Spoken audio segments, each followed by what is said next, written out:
Salute to the flag. Ready, begin. I pledge allegiance to the flag of the United States of America and to the republic for which it stands, one nation, under God, indivisible, with liberty and justice for all. Did you hear that? We got it. You got We him. got it. Okay, so roll call. Clerk? Yes. Councilmember Ariano. Here. Councilmember Nazrati. Here. Councilmember Larson. Here. Councilmember Esquer. Here. Mayor Bublak. Here, we're all here. Declaration of conflicts. We have none. Motion waiving readings of all ordinances on the agenda except by title. I need a motion and a second, please. Second. I have a motion by Councilmember Nastate and seconded by Vice Mayor. Call the roll, please. Councilmember Ariano. Yes. Councilmember Nazrati. Yes. Councilmember Larson. Yes. Councilmember Esquer. Yes. Mayor Bublak. Yes. So that passes. I'm sorry, I'm looking at something here. I'm confused. Somehow it doesn't have here, oh, there's a proclamation. Okay, so it passes, thank you. Closed session, we have none. Approval of agenda as posted or amended.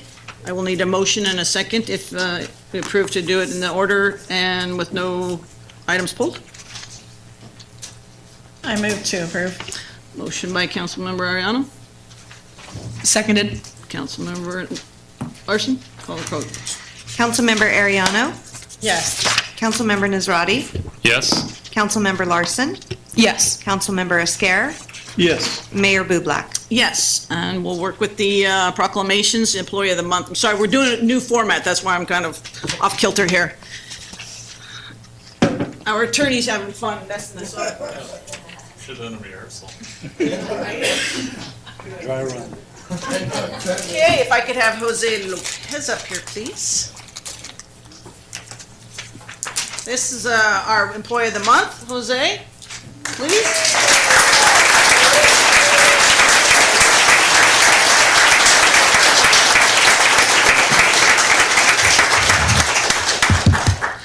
So let me tell you a little bit about Jose. First, I want everybody to know that he has his son Jose, his daughter Maribel, and his grandchildren are here today, correct? Okay, yes. So Jose works in the Facilities Maintenance Assistant Municipal Services Building and has been with the city since 1997. He started part-time and worked his way into a full-time position in September of 2000. Jose has been a longtime employee of the city, coming up close to 20 years full-time. He was nominated by arguably being the hardest working employee in the city of Turlock. He maintains the landscaping of the facility, the water facility, as well as in front of the corporation yard. It is generally accepted that there is not another single human being who could replace Jose and maintain even close to the same level of service. Jose keeps hundreds of bushes, trees, sprinklers, and grass strips pruned, trimmed, and presentable. This is only part of the story, though. Jose never stops working. He has been removing leaves on lawn strips within 20-mile-per-hour winds, chasing after him, right? He has a warm and enthusiastic greeting for everyone, every day, without fail. Jose is loved and respected by everyone he interacts with. His personal hobbies: Jose is originally from Texas. He had moved to Mexico as a child and spent some time there before moving back to the States. Jose eventually found himself in Turlock, where he has currently been for over 30 years. He's married and has 4 children, 2 boys and 2 girls, and has 10 grandchildren. Jose enjoys spending his spare time with his grandkids and watching his favorite sports, soccer. Jose is a humble man who is very grateful for having this job and truly enjoys his time working here with everyone in the city.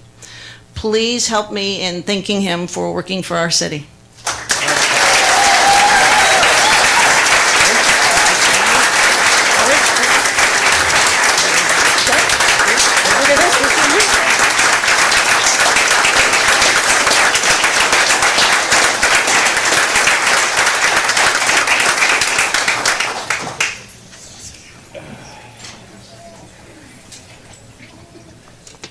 All right, that's so cool. So, kind of anticlimactic, he's amazing. So now we go into our public participation. We have started our 3 minutes instead of 5 minutes now. So I do have some blue cards, and I know more will filter this way for me. Right now, let's start with library. Diane Bartlett. 3 minutes, can you do it? Thank you. Good evening, members of the community, and good evening to the council and Mayor Bublak. My name's Diane Bartlett. I'm the supervising librarian at the Turlock Library. And I know it's summertime, people are looking for things to do with their kids, and we have something for you. Every Tuesday afternoon, we have something for kids. Today, we just had a Circus of Smiles. We'll be having art labs, so next Tuesday at 4, they can make flip books. We'll be having Lego days and ice cream making and something every Tuesday at 4 o'clock, so look for that. Our Wednesday programs at 4 o'clock are full for the month of June, but in July we'll be starting Readers Theater for all ages, so it's a great family event. Hopefully you can join us to do that. A couple of special programs. Next Monday at 6:30, we've invited Mayor Bublak to come and tell stories at a special story time with the mayor. So that's 6:30 on the 17th. And also that day earlier, we'll have a tech program. So if you need to learn how to use your devices, Jim will be teaching you all about that and all about the library apps. He is also our trivia master, so we have some Stranger Things trivia coming up, Marvel movie trivia coming up, and lots more. And in addition, we'll be going out to the city summer camps and talking about summer reading program. We're really happy to have been invited to do that. Thank you so much for your support, and thank you for listening to me this evening. Thank you. So just for clarification's sake, it's a 3 minute, and anything that is not on the agenda is you can discuss, or if it's on the consent item, just for, there's so many new rules here. This guy's killing me. Ken Lewis, please. Thank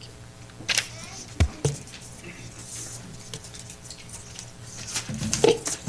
Ken Lewis from Nicole Larson's district. 3 things I wish to speak about.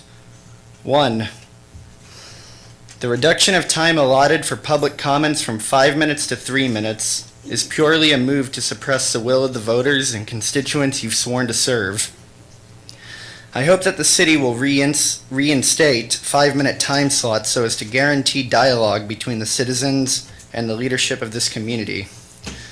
2, to Chief Amafar and Mayor Bublak, I understand that law enforcement is being strangled by court decisions from the 9th Circuit, Prop 47, and general lack of jail space.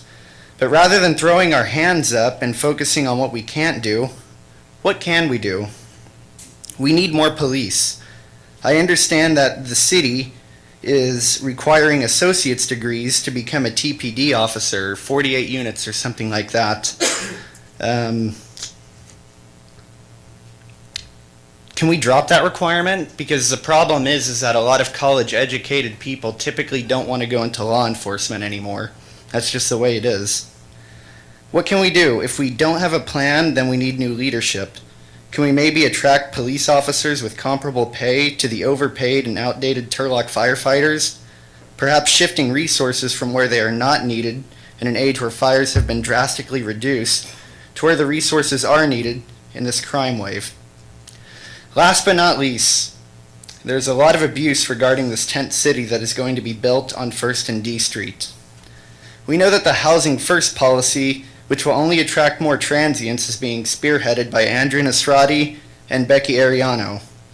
I'm appalled by the levels of abuse and intimidation of ordinary citizens happening by certain politicians on this issue. The lie that the city isn't looking at this property for a tent city is audacious. You politicians frankly cannot lie like you used to in the age of social media. We know that the Boy Scout who was looking at this land to start a garden was told by city officials that it would eventually be used for tents. So why do you feel so emboldened lying to your people, politicians? That's all I got to say. Thank you. Mr. Franzen?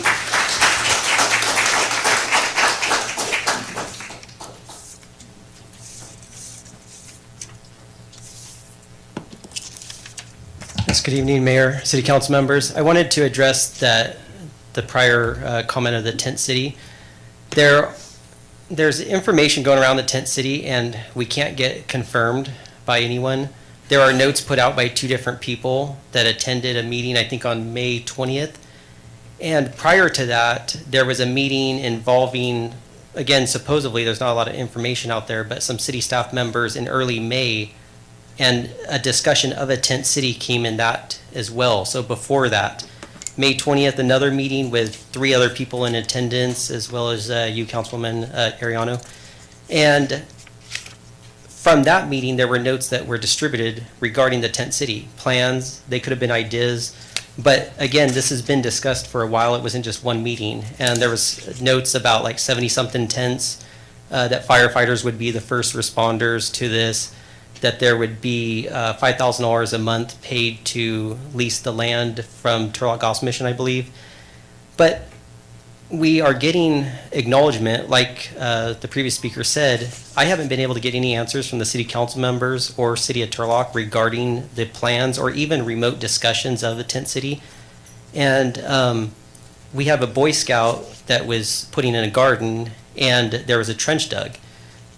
People are notifying me every time something's even done with that property, even putting a shopping cart on the corner. People are like, oh, they're already starting to move in. You guys have heard this, and you won't clarify. Are you working on this? Are there other people working on this in hopes of receiving funds to build a tent city here in Turlock? There's also homeless people here in Turlock that have said about 25 people got off a bus from Modesto because they heard there was a tent city that was going to be here. They're already establishing it because they heard rumors that it was only going to be for Turlockers only. And so you already have an influx of people. This is from homeless people. And so I'm asking for clarification because at the last regular meeting, several people spoke on hearing about this, and during council comments, there was no comment about it, even confirming, giving us an update. We haven't got anything from city staff, and there's alleged rumors, which I think everyone is accepting there are rumors because there's no factual information coming from any of you in leadership. But what you're seeing is you're now seeing people, and I've heard rumors of even like a citizen being threatened to be sued for releasing notes from a public meeting. I've also heard the call for that person to be fired. And this is coming from government. Now, you guys have heard this if you can't clarify if it's true or not, but this is what's being said. And this has also caused a lot of internal issues within downtown organizations because the ad hoc committee was supposed to be supporting downtown's impact and trying to help them, and this is opposed to that. If we could get clarification, the community would really appreciate it. It's a major concern. Thank you. Thank you. Michael Camara?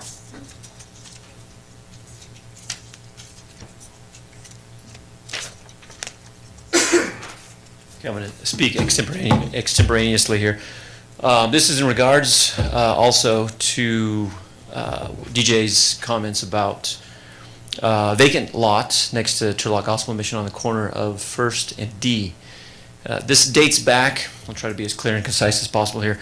This dates back to the May 20th meeting. There was an ad hoc subcommittee meeting that was held. There were 3 members from the community that attended that meeting, and I believe it was business and bathrooms. That was the ad hoc committee meeting.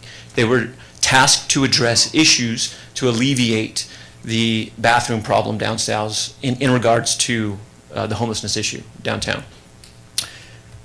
For whatever reason, tents and a proposed development of a tent city was discussed at that particular meeting, having nothing to do with bathrooms and alleviating the problem downtown with public defecation and whatnot. So 2 of those 3 community members that attended that meeting left and discussed this proposed tent city independently of each other on social media and within the community. So 66% of those that participated in that committee spoke of this project. There was discussion, how shall I say, it came to me via a board member on the Turlock Downtown Property Owners Association. I'm president of that organization. One of my board members approached me and about 2 weeks ago called in a panicky, anxious state, saying that there was a city council member that was exploring the idea of bringing suit and suing my organization and all of us on the board over the distribution of those notes that were taken at the May 20th public ad hoc subcommittee meeting. Very odd. I don't know. Maybe he's ill-informed. Maybe he's speaking from a place of misinformation. I don't know. But this has created quite a stir downtown. I'm tasked to represent the interest of building owners and business operators downtown and their families, and through extension, the community as well. So the notion of having a tent city come to be developed in Turlock is rather significant. It's been dismissed as rumor and hearsay by some within the community, but the Boy Scout who was developing that project, his Eagle Scout project, I think his name is Kyle Isha, if I'm pronouncing that correctly. He wrote on social media recently, "During my planning phase, I contacted the city and verified that no permits were needed to build the garden. Therefore, it would be difficult for the council members to know the details of my garden plan. Because the city plan regarding this plot was not finalized, I was given approval by the Turlock Gospel Mission to proceed with the project. However, I was asked to revise my plan Sir, your to time has accommodate for expired. tents in the event the city proceeds with the plan." You need to conclude your comments. Yes, so apparently it's not rumor. Thank you. Thank you. Eric Adams?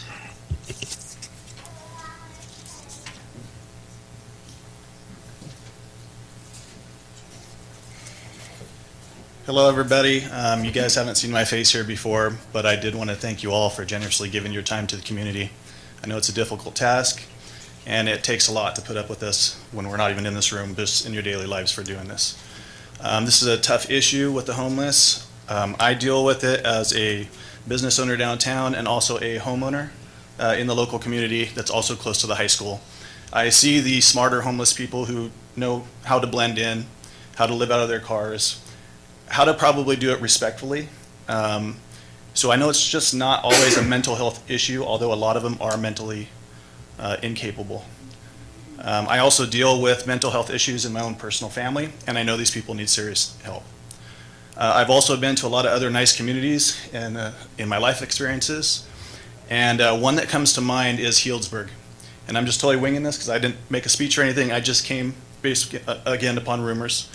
And I've noticed that when you can go to a community that's of much greater size than where we live, surrounded by much more wealth than where we live, with the opportunities to provide much more support, they don't have the same problem we have. And it makes me question why.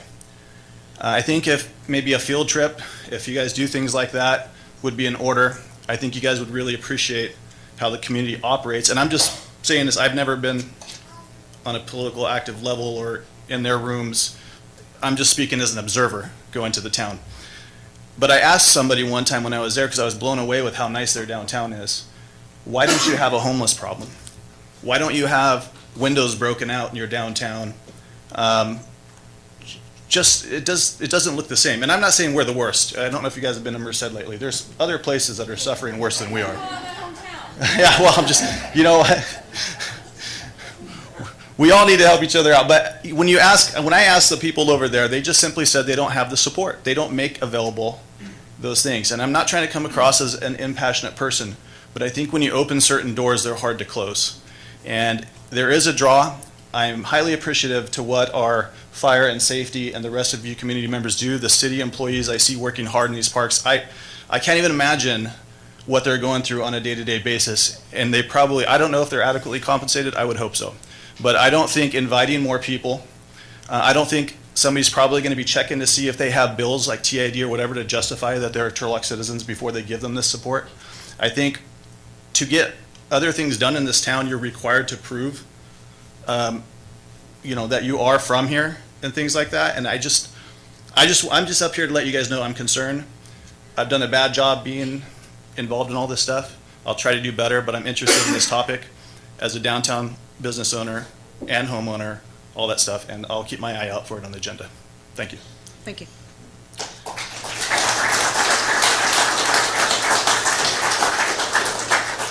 Renee?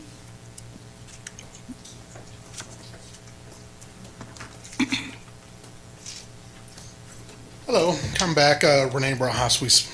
I was here for the last meeting. Once again, I started this about 5 years ago with the Turlock Gospel, pointing the finger at them. All my neighbors, we can all point the finger. That's the root of the problem there. Okay, whatever. It seemed like I just spoke to nobody. Some promises made, promises broken. Okay, security and all that. Okay, they drop off the homeless. They come out into the houses, into the streets. This is how far they go in. They hide their drugs in our bushes. Then they go and check in. Next morning, they have to come back for their drugs in the bushes and stuff like that. Don't want to pick them up, throw them away. They did a lot of hard work for that. Not only that, it brings a bunch of stuff. I can reiterate everything they've said. Okay, I'm for a tent city, but let's put it somewhere where the whole world can see it. Not tucked in over here. Golden State, Monte Vista, let's put it somewhere where it'll shine. We can all be proud of it. We can all be proud of it. I'll be the first one to support that one. All right, just so you know, I've done many tent cities. Okay, I would like another meeting specifically about the tent cities, where the money's coming from, who the donors are, and what's going on here, because we're kept in the blind.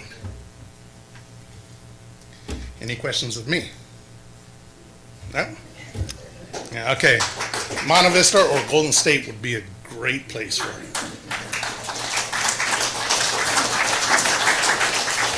So I don't have any more blue cards for just public speaking. I have one for another item. Anyone else before I close the public speaking? Okay, I will close the public hearing, and then we'll move on to the consent calendar. And Mayor, if you did, just before, because I think I want to put something to rest real quick. So I think there's some misunderstandings of how maybe the city is set up and how it works. Ad hoc committees are exploratory committees. They're not even really recognized formally under the municipal code. The job of ad hoc committees is to go and to explore different ideas, concepts, and to really kind of leave no stone unturned in terms of things that can be brought back for actual consideration. Let me be very clear. The city has not considered at the planning commission level or at the city council level any kind of tent city or anything of that concept. In order for that to ever go into effect or to be sponsored by the city, it would have to be passed by the city council. Anything other than that you hear are people floating ideas of what they think would be good ways to address the homeless issue that faces the community of Turlock. Anything that happens to bind the city has to be approved by this body, by the city council. If it's not approved here, if it's not presented here, it's nothing more than ideas. So with that, I'd like to kind of just leave it there. So there's a very direct, unequivocal, unambiguous answer to that question. Okay, consent calendar. Any items going to be removed, or will we pass it? Yes. I request that we pull 5F. Okay, 5F being pulled. And item K. K as in king. Okay. Any others? If not, then a motion with the exception of F and K. Anybody? I'll move to approve. Councilmember Ariano, motion? And a second by Councilmember Estrada. Clerk call a roll excluding F and K. Councilmember Ariano, Yes. Councilmember Nazrati, Yes. Councilmember Larson, Yes. Councilmember Esquer, Yes. Mayor Bublak. Yes, they all pass 5-0. We'll pull F now. Did you have some specific questions? Basically, yes, just a couple of questions. I did speak to the city manager, and I did not get a chance to speak to the directors. But my main question on this is, it appears to me that the development impact fees were paid at the time of the permits were issued, and it looks to me like they are now requesting a reimbursement of these fees, and then they want to pay them back to us again over a 5-year period. My question, is this standard operating procedure? Do we do this? I mean, I'm a no refund type guy, okay? You give me your money, it's mine. I don't want to give it back. Sure. This item is a little unique in that the fees were paid and then it's being refunded. Typically, the agreement is done prior to the fees being paid. This particular developer did not take advantage of our full pre-development meeting process and really meet with staff to understand and know that this program was available to them. And so then in subsequent conversations through the process and talking to them, you know, one of their concerns they expressed was fees and was said, well, did you know we have, you know, all of these programs that council has put in place to work with businesses on options for paying fees? So they became aware of it after the fact, and then in looking and getting more information, it was something that they said would help their business plan and that they wanted to take advantage of that program. So it is unique in the refund, but the concept is really the same. There's not any additional impact to the city in going through the process in this manner. It was really a matter of them not being aware that the program was in place at the time when the permits were pulled. Okay, I would just request that maybe we can make sure that that doesn't happen often so that they are aware.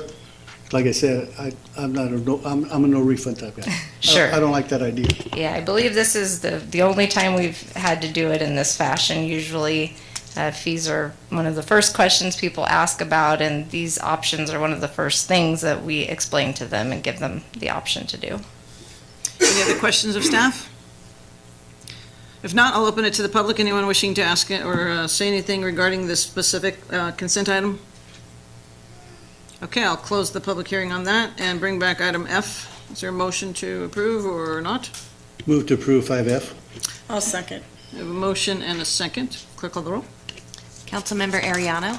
Yes. Councilmember Nazrati? Yes. Councilmember Larson? Yes. Councilmember Esquer?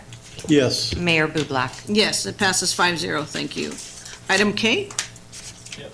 Just wondering if you could maybe give a little bit of an explanation of how this process, is it for you, Mayor? Is that correct? It's the home consortium agreement between us. You know, for my education. So the city of Turlock is what's called the participating jurisdiction under the Home Consortium. The Home Consortium is made up of the city of Turlock and the Stanislaus Urban County. The urban county is made up of the unincorporated areas of the county and 7 of the smaller cities. But since we're the legally responsible grantee, we have to impart through agreement how those cities can spend those dollars and to make sure that they understand the compliance, the requirements, things like Davis-Bacon, Section 3, all of the lovely federal stuff that goes along with it, matching, program income, responsibilities. So we do these every year, and it's basically to delineate the responsibilities. They're considered what's called a subrecipient. And so under HUD's guidance, you're supposed to have subrecipient agreements with all of those jurisdictions. It works the same way as a subrecipient. The CDBG Public Services that are also on the agenda tonight, we do agreements with each one of the nonprofits. So it's basically to protect the city and us as the grantee to make sure that all the requirements are met contractually. We do the administrative work for the individual cities. Is that? We do all the reporting, grant reporting, annual action plan, CAPER, all of that goes along with it. And has the money that will be allocated to our city from this been properly reflected in any budget for the upcoming year? Yes, it's already in the budgets, yeah. Thank you. Mm-hmm. Any other questions, staff? All right, I'll open it to the public. Anyone wishing to ask a question or speak regarding this topic? Close the public hearing, bring it back. What's the will of council? We have a motion by Councilmember Estradi and Seconded? a second by Councilmember Larson. Call the roll, please. Councilmember Ariano? Yes. Councilmember Nazrati? Yes. Councilmember Larson? Yes. Councilmember Esquer? Yes. Mayor Bublak? Yes, it passes 5-0. On to final readings. This is ordinance amending the municipal code, and Mr. White? Yeah, Mayor and Council, what you have before you is The last action required to approve the cannabis pilot program for the city of Turlock. This just reflects changes that were requested by council members in terms of the physical presence of state licensed security personnel, as well as increased penalties for violations. So with that, I'm happy to answer any questions that you have. Questions of the attorney? Would you like us to ask questions about, is this just for the ordinance, or is this about like the RFQ process, or? RFQ be next. Okay. So this is just the ordinance changes? Yeah. Okay, if there's no more questions of him, I will open it to the public. There is one card here. Jesse?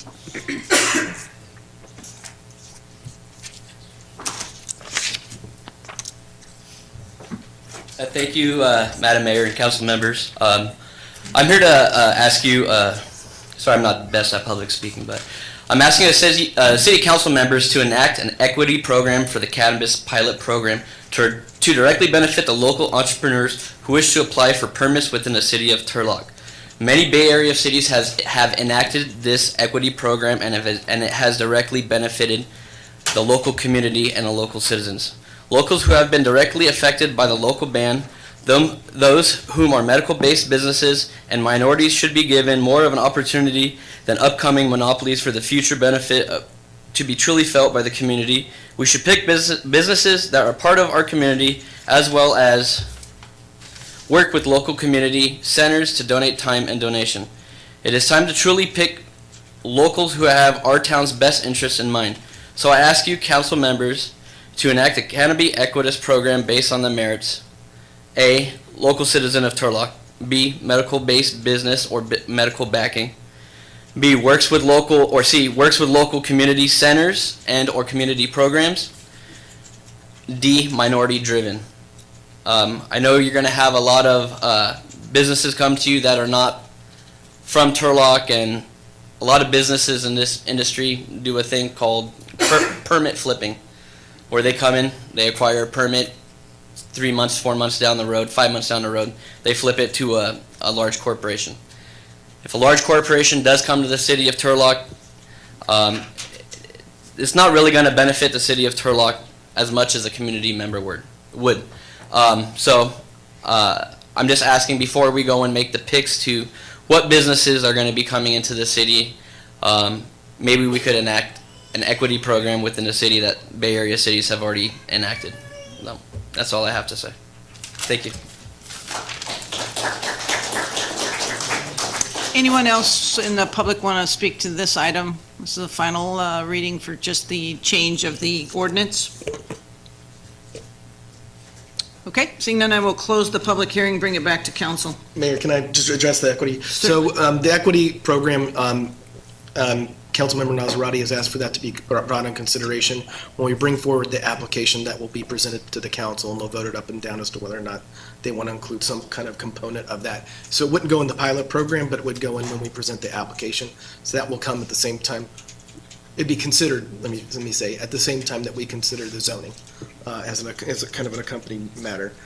As it relates to permit flipping, one thing I want to assure both this council and the community is we're very aware of that, and these agreements are very specific to the people who are operating them, and any change of ownership, even partial changes, has to be approved by the council, so that people aren't just coming in. The deals that the people who are permitted and the operators that are authorized by this body, should that happen, would have to be the people who operate that business. And if you want to change it, you have to come back before this body and tell the community why that's in the community's best interest. So we're not envisioning permit flipping. And the other jurisdictions that we've represented, we haven't had that issue. I know others have, but we haven't had that issue. Thank you. So what's the will of council? Transference of permits is not going to be allowed. It is allowed, but it's only allowed with the approval of the actual council itself. So you can't just, you don't get approval and then go and flip it for $1 million to some corporation or another group of people that wasn't the ones that went through the background check and the permit process and put forward the business plan. The people who are listed as having ownership interests are the people who are going to be approved, and if there's going to be any change to that, that has to be done in public and before this council. Yes. So essentially, if they did try to flip it, the new person would essentially have to reapply? Yeah, they have to go through their own background check. They have to reapply, and I think, again, so that we operate in a really transparent way, they have to make it known to the public, and it has to be approved by the council. Even for like partnering up, because I've heard a lot of that, you know. Yeah, even for partnering up, because, I mean, one of the things that number one, we want to make sure that the people who we're dealing with are operating on the up and up, and the community members, I mean, because this is a unique legal use at this particular moment in time, and something that would be new to the community, we want the community to know who's doing business here. Okay, what's the will of council? Move to adopt the ordinance? We have a motion by the Vice Mayor, Seconded. second by Councilmember Larson. Clerk, call the roll. Councilmember Ariano, Yes. Councilmember Nazrati, Yes. Councilmember Larson, Yes. Councilmember Esquer, Yes. and Mayor Bublak. No, it passes 4-1, and we'll move on to action items. Actually, I'm sorry, public hearings, there are none. Action items, requests to approve a proposed request for qualification to select qualified candidates for participation in the Turlock Cannabis Business Pilot Program. Mr. White. Yes, Mayor and Council, what you have before you is a proposed RFQ. This is not an RFP, this is an RFQ, so the purpose of this is to go over the qualifications of cannabis businesses who would seek to do business in the city of Turlock. The reason that we're doing it at this particular time is as we formulate where these businesses are going to be allowed to operate. We want to know the type of businesses that are interested in coming into the community, and gauge also, kind of generally speaking, where they're going to be located at and the people who we might be dealing with. And that will help us in formulating the ultimate policy as well as kind of the land use and zoning policies that would accompany this.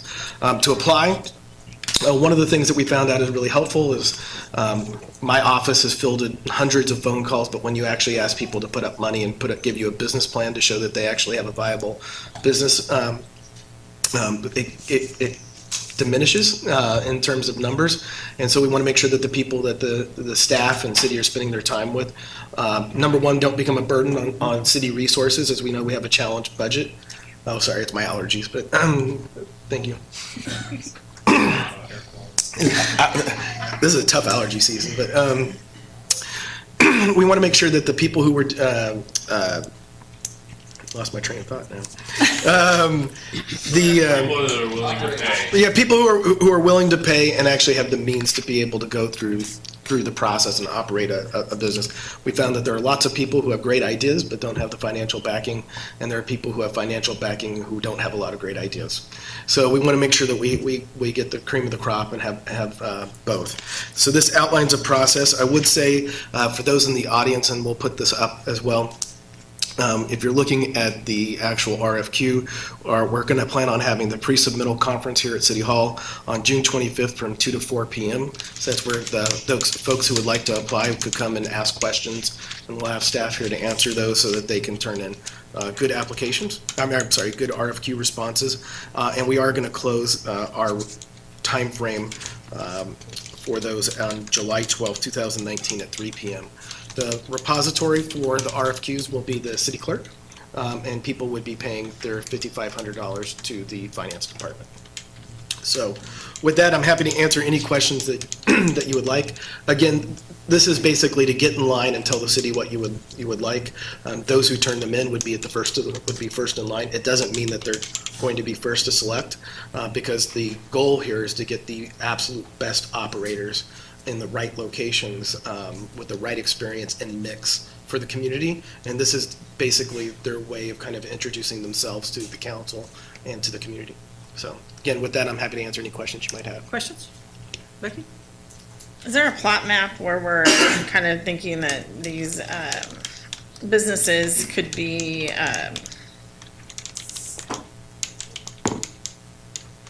engaged in doing a proper amount of due diligence, so where we're looking at, making sure that it is that 600 feet and the chief knows where they're at? Like, is there a process already? I don't know if Katie knows that, but have we gone that far yet?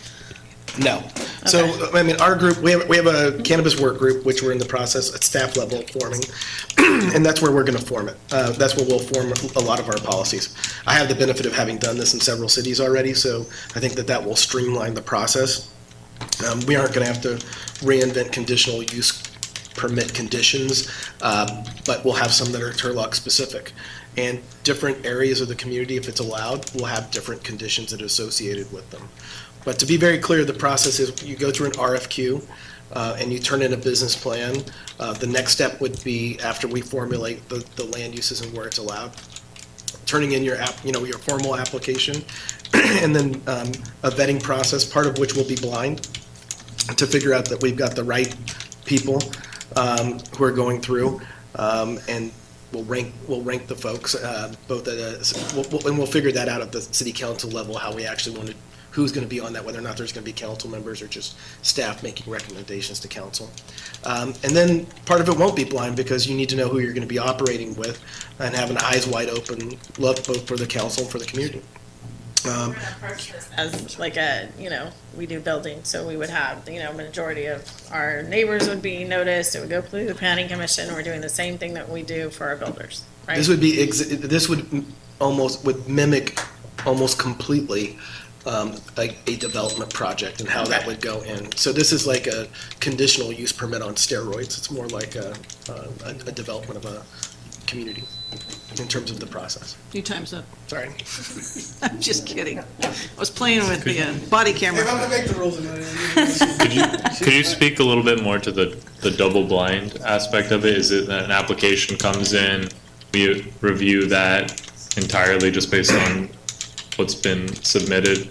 Yeah, you take the names ring? and locations out. Okay. Things of that nature. And then based on the qualifications of that, it moves on to a secondary personal review? Okay. Yeah, where you actually know who they are, and it's associated with background checks and things of that nature.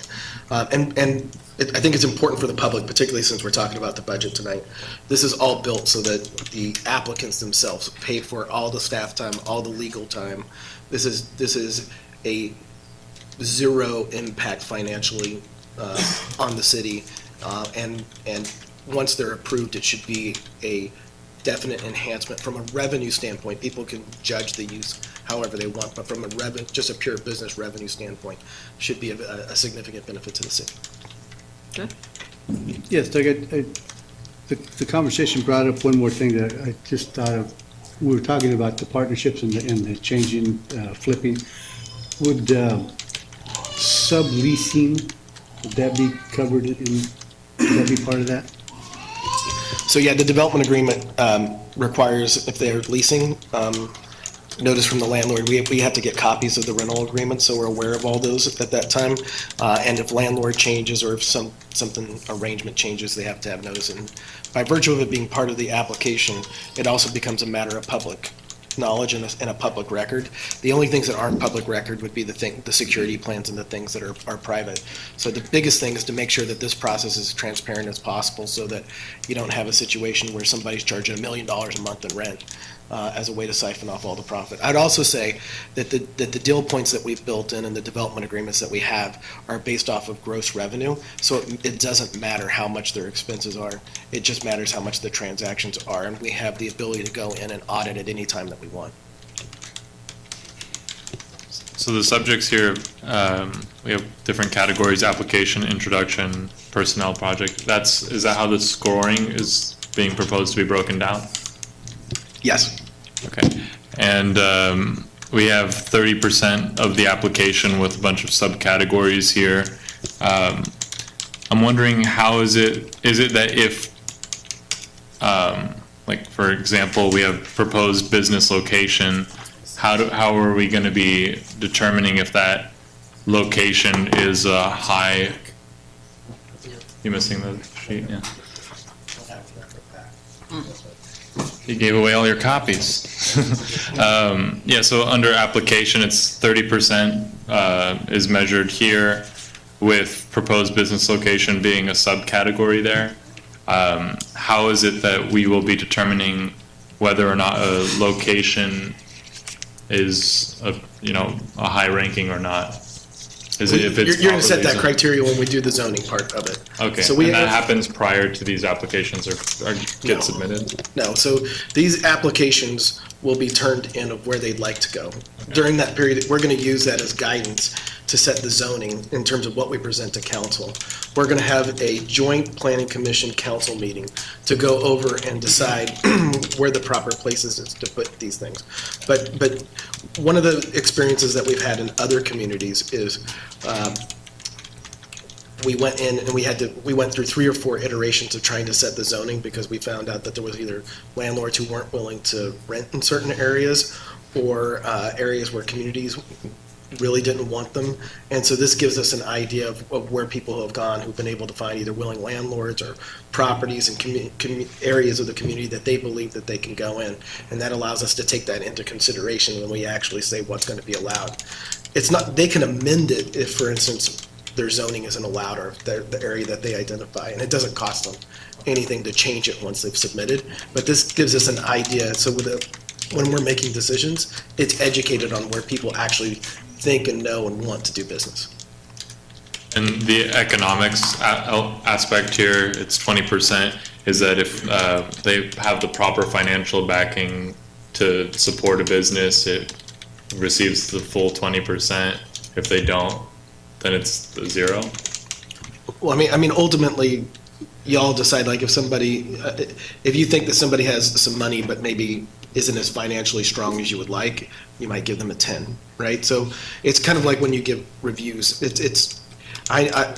go into certain situations and people review, give everybody a 5 and give them an excellent. Yeah. And then you go into other places and everybody, a 3 is satisfactory, and unless you've done something really special, it's a 3. So I think it'd be somewhat subjective, but if we have the same people who are grading them all, then there'll be consistency in the grading based off of that. So one of the things I want to assure on the economic side is that we're not somehow giving a high amount of wealth preferential treatment. I think if you have enough money to run the business and the numbers all look good, then that should qualify you from an economic standpoint in this country.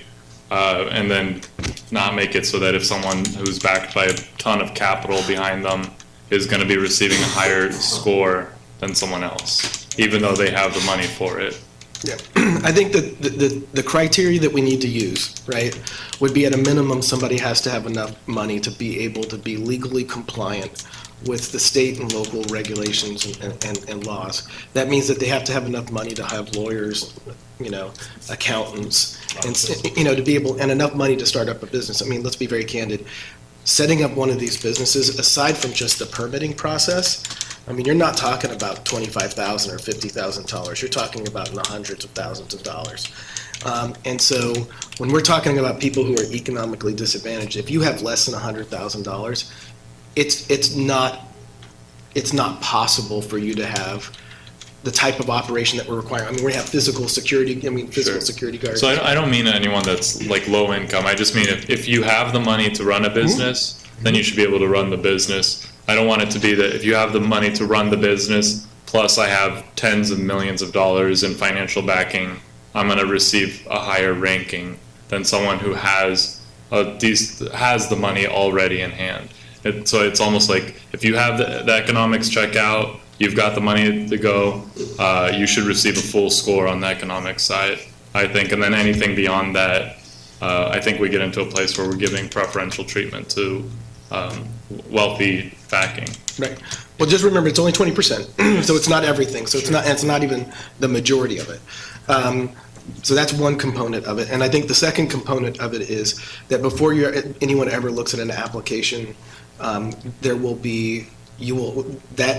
whatever group of individuals that this council selects to be on the selection committee, you will kind of set the criteria of how you're going to judge it. Not the council itself, but the committee will set the criteria. Okay, here's how we're going to judge economics. Here's how we're going to judge the other components to it. So, that's how we're going to. And remember, the RFQ is about essentially kind of getting in line and saying that this is the first group that we're going to look at. But just because you're first, I want to be very clear to people because people will come out. Just because you turn in your application first doesn't mean that you're first in line. or not application, your RFQ response first. It doesn't mean that you're first in line. The goal is to take this group as a whole and to look and figure out who are the best. So if we pick 4 dispensaries out of here, and we may have to open it up again. You could have 20 responses and we don't find 4 really good ones in the areas that this council wants. But the goal is to give this first group the first crack at being reviewed and looked at and going through the process. Any other questions, comments? Yes. Just to be clear that I'm clear on the process, so this RFQ that we're going through now, we're casting a net to see who's interested, and then from there we can start just creating zoning and early understanding of what areas of our city are people even interested in having one of these dispensary. After that, is it at that point that us as a council can start talking about the merits in which we want to prioritize people, what we want to really highlight if people have applied before in different jurisdictions or the county jurisdiction? Is that when we would start kind of establishing those merits? Yeah, so let me just real quickly go through what the process looks like. So from here, people would turn in their RFQ. That's our first group of people. Simultaneously, during this time, staff's going to be formulating a recommendation to give to the council and the planning commission about what the appropriate zones are for cultivation, for retail, for manufacturing.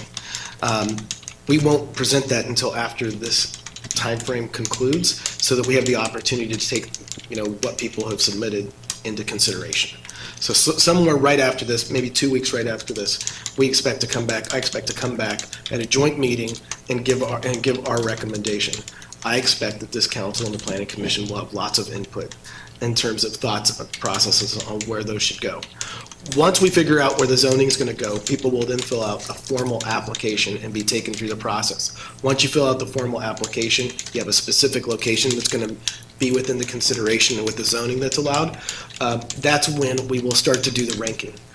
Once we start to rank them, once we've ranked all of them, we will start moving the ones who match our criteria of being acceptable through the process of being considered on basically the best first and working our way through in terms of those who've gotten the highest ranking. But there could also be other considerations that might otherwise move somebody who would be third up to first. For instance, if you added an equity provision in. So we take them through. The first step is they go through a development agreement. Once they get to the first reading of the development agreement, we will start the conditional use permit process, so that we can dual track this a little bit. After we do that, and only after they've gotten the conditional use permit can they apply for their state license and open. It's my expectation, knowing that we're in June right now, you won't see your first folks open until sometime between October and most likely January. It will take us that long for us to go through this process, select them, and then be in a position to be open. Yeah. Go for it. Any other questions, staff, before we open it to the public? Okay, I'll open it to the public. Anyone wishing to speak in regard to the RFQ process for the marijuana? You have to come up to the dais, please, sir. Again, you're getting good at this. Civic engagement. I've been a natural question asker my whole life. So I'm just curious, are the bar owners required to prove that they can have the means to hire a city attorney at any time before they're elected to be able to open an establishment downtown, or? We'll answer all the questions after, but if you have other questions, then once we close it, we'll have it answered. Okay. Okay, thank you. Anything else? No? Okay. Anybody else? Yes, Milt.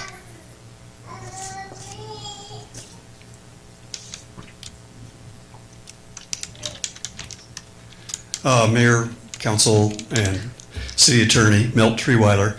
I do have a question for the City Attorney. Since you're setting different criteria, okay, you're only giving, you said, the location a 30% rating.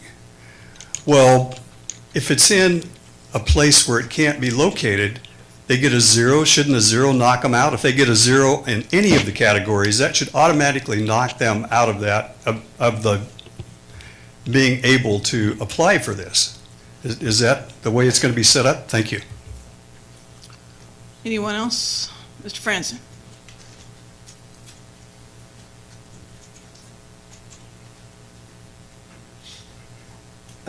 Got a few questions. One of the questions is, what's the population of Turlock right now? Because I just heard the city attorney mentioned 4 dispensary, and I've been hearing that, but is it based off of a ratio to population? I thought you said something about 1 per 25,000. Okay, and so anyways, I was just curious about that because I thought I heard that at a previous meeting and that'd be 3. So I just want to confirm that that's the case. Also, could we suggest in this process that we see some proven business success, which I think is listed in there, but specifically with like the validated tax receipts, franchise tax board or whatever? Because at this point, we're like one of the last cities around here. There should be a lot of proven operators, I guess. I think that also came up. If that's something that's not in here, could that be considered? And yeah, I appreciate it. Thanks. Thank you. Anyone else? Okay, I will close the public hearing, bring it back for the responses to the questions. So, I mean, so bar owners, the question was bar owners, through the conditional use permit process, we can require a lot of information for them. Would I require a bar owner to provide the same level of information I would a cannabis business? Absolutely not. Completely different processes and a very unique regulatory scheme, and one of the few instances where there's a complete conflict between state and federal law that creates the unique dynamic. Number 2, location, knock them out. I think that was the issue there is that this is to give us an idea of where the folks would like to locate. So once the actual zoning is set of where they're allowed by CUP, they'd be allowed to amend it out. So they would be allowed to get a new location if the location that they had identified wouldn't be doing, and there would be no cost to being able to do that. Because it's not fair to basically not set, to say, hey, we want to know where you want to locate, then we adopt the rules, and the rules don't allow them to go where they had identified, and then not give them an opportunity to at least, change that. So that it wouldn't knock them out, but they would not be allowed to go to a location that wouldn't meet the ultimate zoning. So they would be knocked out in that situation. As it relates to population, population was used as a rough estimate to kind of do, it's more like a 20 to 25,000. You're about 75,000 folks, maybe, depends, 80. We'll see when the next census comes out. But it was, the sense was, particularly with it being the kind of demographics that we have, that the community could support for knowing what some of the neighboring communities have been able to support. So not a little bit of guesswork and art, nothing scientific, but using kind of what's happened in other communities as a metric. And then proven business experience is absolutely something that's taken into consideration. Again, there's a lot of people who are good at business but bad at cannabis, and a lot of people who are good at cannabis who are really bad at business. We want the people who are good at both. And that's why you have kind of like this blind evaluation process and consideration of things that be taken into account. So there's no perfect process, but I think that we've done it enough. This be very similar to those who've gone through it in Oakdale, but with a lot more experience now in how the process can work. Can I ask, on the location, would they be able to, on the RFQ, suggest multiple locations for consideration? They could, but I would require them to not list like 20. I mean, like they can list a couple, but they would have to identify what would be the primary one for consideration. So there would be nothing on, we're not focused hard, we're really evaluating them and their business plan and what license types that they want to apply for. That's the primary focus of it. The secondary focus of it is to get a general idea of where they want to locate and where they've identified places that they can actually find businesses, because again, in Dixon, I had to amend the zoning code 3 times because to keep widening it up, because every time they went in, it wasn't allowed. Businesses wouldn't rent to them. Any other questions? If not, what's the will? We already closed. We actually closed the closed session, I'm sorry, sir. Okay, it's up to you guys. It's for What is your will? council, sorry. What is your will? Move to approve the RFQ. Okay, we have a motion Seconded? and a second. Clerk, call the roll, please.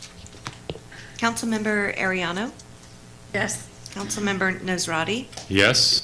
Councilmember Larson, Yes. Councilmember Esquer, Yes. Mayor Bublak. No, it passes 4-1. We'll move on to request to approve agreement between the City of Turlock and Axon Enterprise for tasers and body cameras. Chief?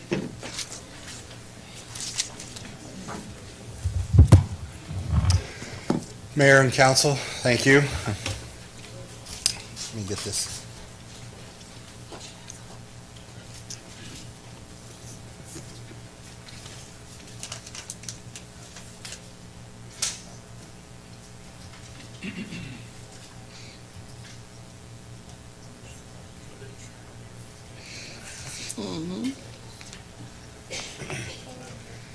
Mayor, council members, before you, you have a request to approve a body camera program, 5-year contract with Axon camera systems.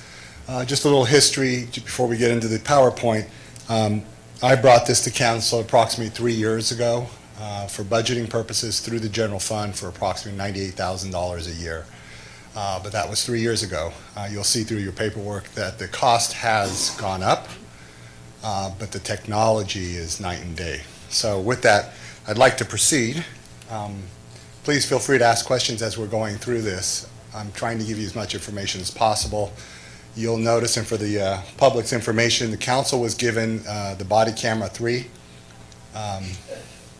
Took me a while to get that from Axon. They didn't want to give me a product. So that's it. It's about 15, 20 different mounts for that. It can mount anywhere on the front of the body. They have a separate type that they call it a Flex 3. It's a smaller one. It's about the size of a pen that mounts actually to glasses or your collar. But anyway, I wanted you guys to have that just to see what it looks like.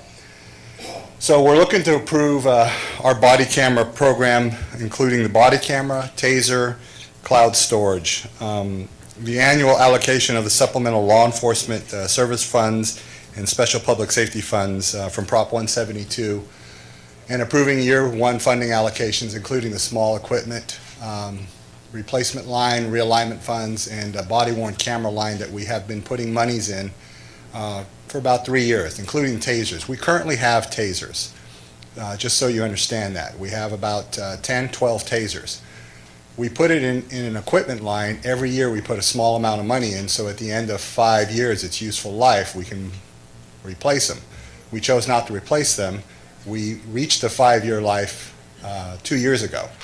I've chosen not to replace them, and we've been holding on, hopefully to have an opportunity to come back one more time with this program, because this program allows me to buy 80 or 79 tasers under this program. So every officer has a taser. They don't share them. They don't have to worry about the battery being charged or anything like that.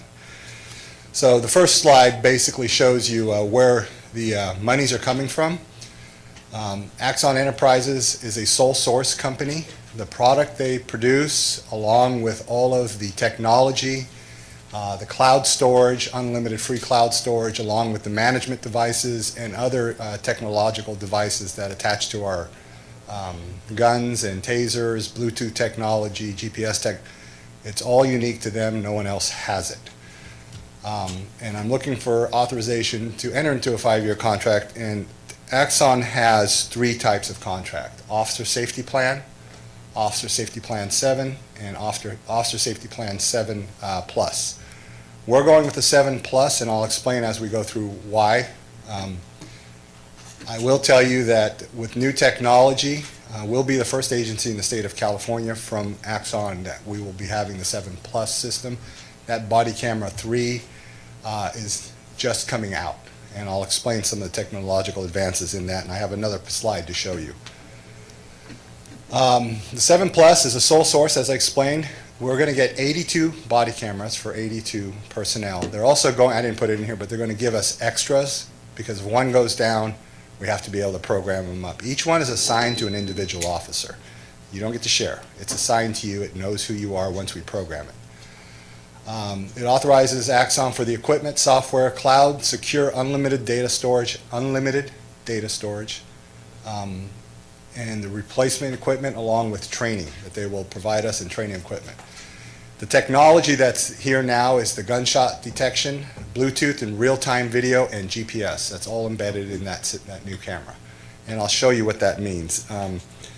Basically, when you talk about gunshot detection, so if an officer is dispatched to a call, let's just say it's just a minor type call, no violence, no nothing, it's a cold report burglary, out there taking the report, that camera's not going to be on.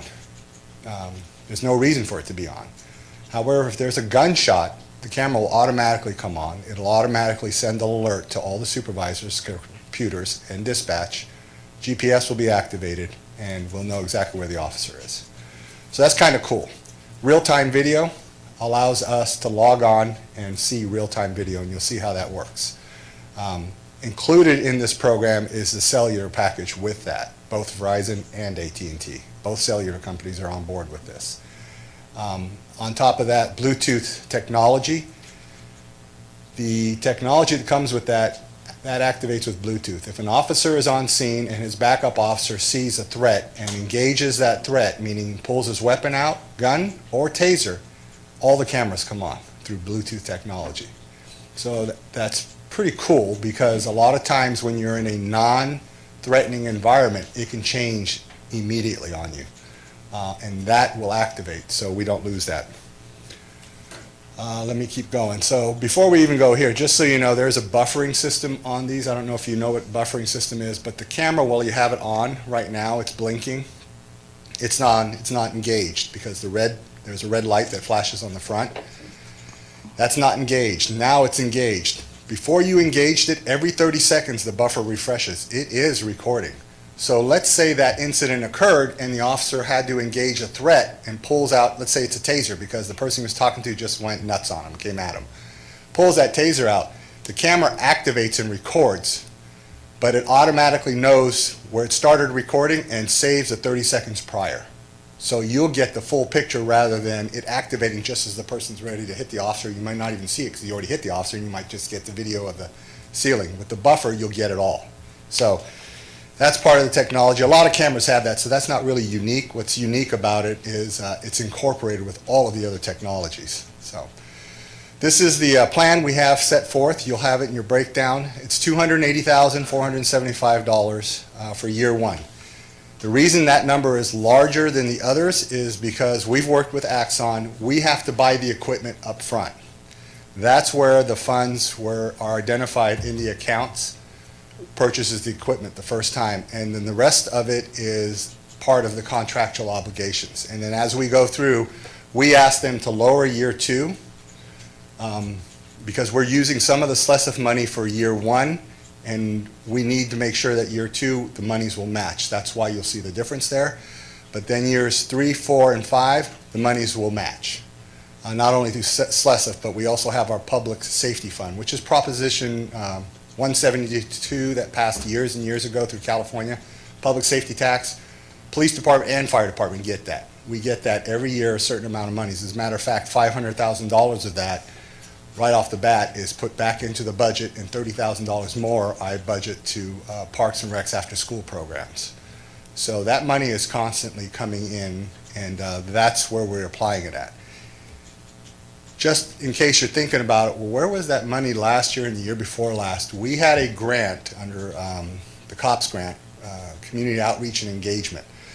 Part of the requirements under SLESF, Supplemental Law Enforcement Fund, one of the requirements is you have to have, the money has to go towards first line law enforcement as presented by the chief, and the council has to approve. That money was used to pay the other portions of the grant for the COPS grant for the community outreach engagement. And that was allowed because community outreach engagement included drug issues, juvenile, probation, and parole. And those are 4 factors that are listed in the grant. So that's why it was done. That's why we didn't have that money available to us. We do now. So having that forth for you, any questions on that? This is not general fund money. This is all funds that are coming in through state monies. Yes. So after the 5 years, do they refurbish, or do you, what happens after the 5 years? Like, they're probably pretty done by then, so. Yeah, after the, well, part of this plan, you're getting ahead of me, but I'll answer it. Sorry. Part of the plan, that's okay. We purchased the equipment up front, so the 82 body cameras, and we get 2 other refreshes, our choice. It's usually 15 months and 30 months down the road, but we get 3 sets of cameras. So the first set we get this time, 15 months, or if a new technology comes out, we get that part of the program, and then 1 more refresh on the cameras. At the end of 5 years, you either will renew another contract. This time you won't have to purchase all the equipment up front, because equipment's not only the cameras. Equipment is the boards, the chargers, the transfer switches, the technology that goes on all our holsters, all of that stuff. So you won't have that huge cost, but you will be entering into another 5-year agreement. If we choose not to enter into a 5-year agreement because something changes in technology in 5 years, all that data that they have stored for us, and we will have storage requirements, whether it's, depending on what the issue was that we recorded, might be 6 months, 2 years. Homicide is for life, or for 75 years after the person is dead. I might get that number wrong, but there'll be retaining requirements for us. So let's say we don't do that 5 years. All of that information is still ours. Axon, through the contractual obligation, will download that onto media for us and provide it to us, and that's the end of our contract. That's going to be a lot of media, but that's how it works. You'll either re-enter or you just progress with the system without data storage. So in having this access now and the technology, is that further going to improve our relationship with the DA's office, because we will now have visual footage, where if we didn't do this, we wouldn't have that extra? You're exactly right. So this next slide, why Axon? Lex is the law enforcement executive group. At the time, I was a captain, acting captain, I don't remember. I was a captain assigned to that group by the previous chief and asked to do my research in regards to body cameras, because at the time it was Axon body cameras, it was Vayview, it was a Motorola, Kenwood, tons of different body cameras coming out with that technology back in 2014. So working with the California District Attorneys Association, went to San Diego, sat through all of those. We met with San Diego Police Department, Phoenix Police Department, representatives from NYPD who was considering going to it, and they've gone to it in the last year, LAPD. So we did a lot of research. Axon came out really on top in regards to, they were the only ones providing the evidence.com, which is a management system that's cloud-based and unlimited storage. Everyone else was charging a little bit here, a little bit there. They kind of did like AT&T did, unlimited use of their devices, and then they started throttling it down. Well, Axon's got the market cornered, and their technology continues to grow. So I brought it to council in approximately 2016 with an attempt to purchase it. Since that time, Modesto had it first. Ceres bought Vayview and then turned it back and got Axon. They found out that's the way they should go.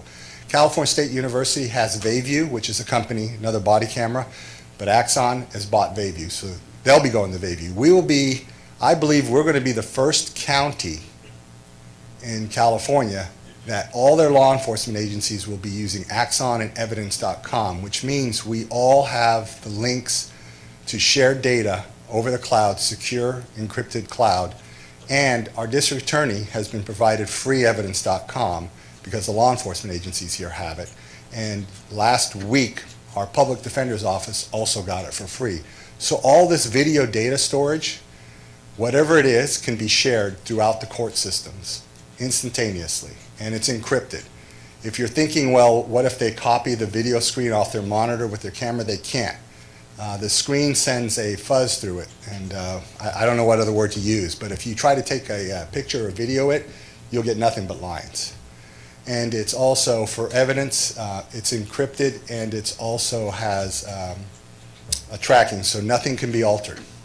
Once it's recorded, it's automatically maintained.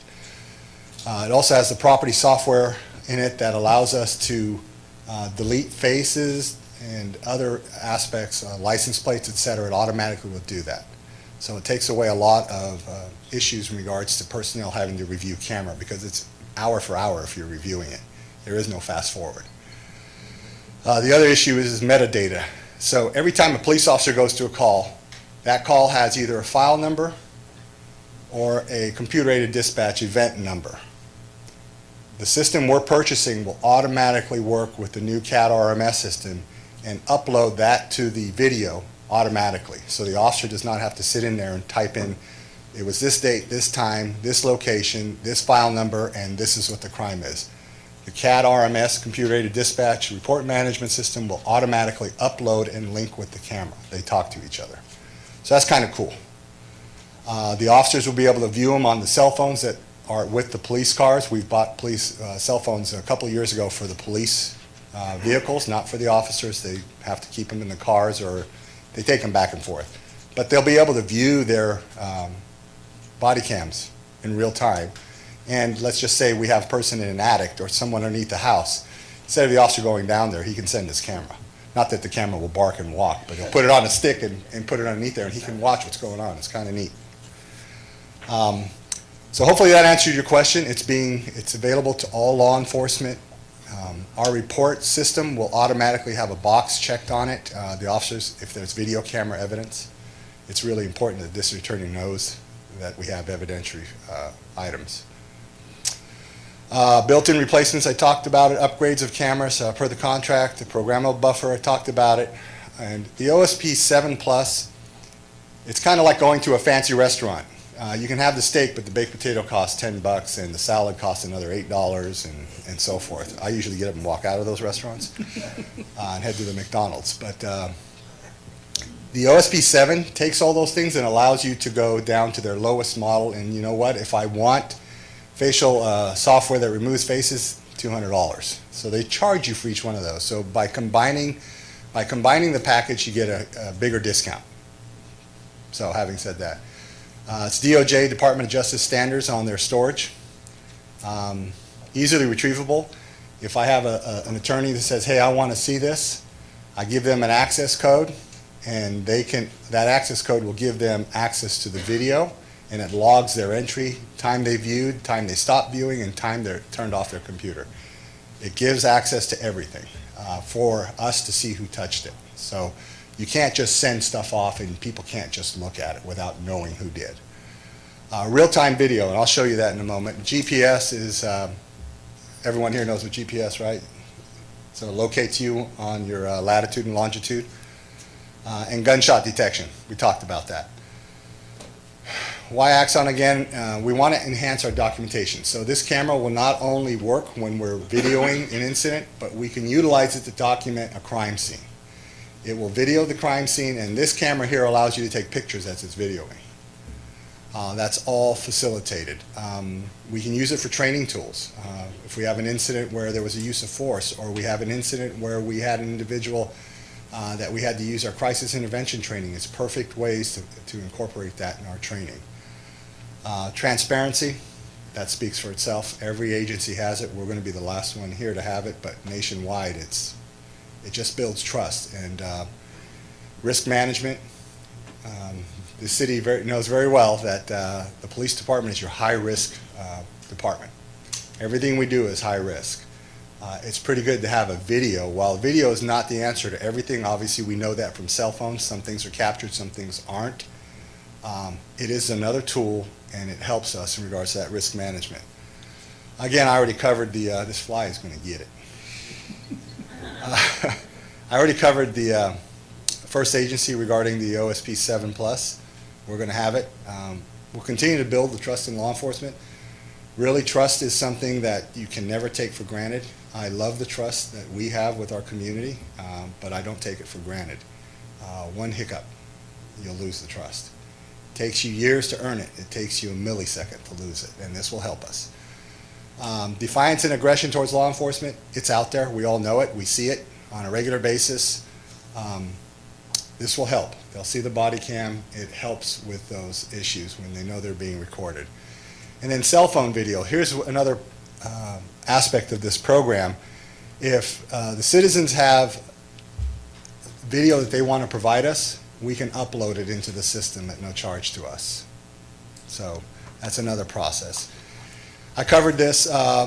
Law enforcement's become one of the it's one of the injury standards now. Rialto did their study when they first came out with body cameras, and those are your studies: 60% reduction in officer use of force, 88% reduction in your citizen complaints.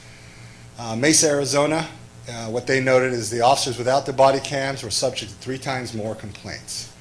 The officers with the body cams, you saw they had 75% fewer uses of it. So it keeps everybody in check, right?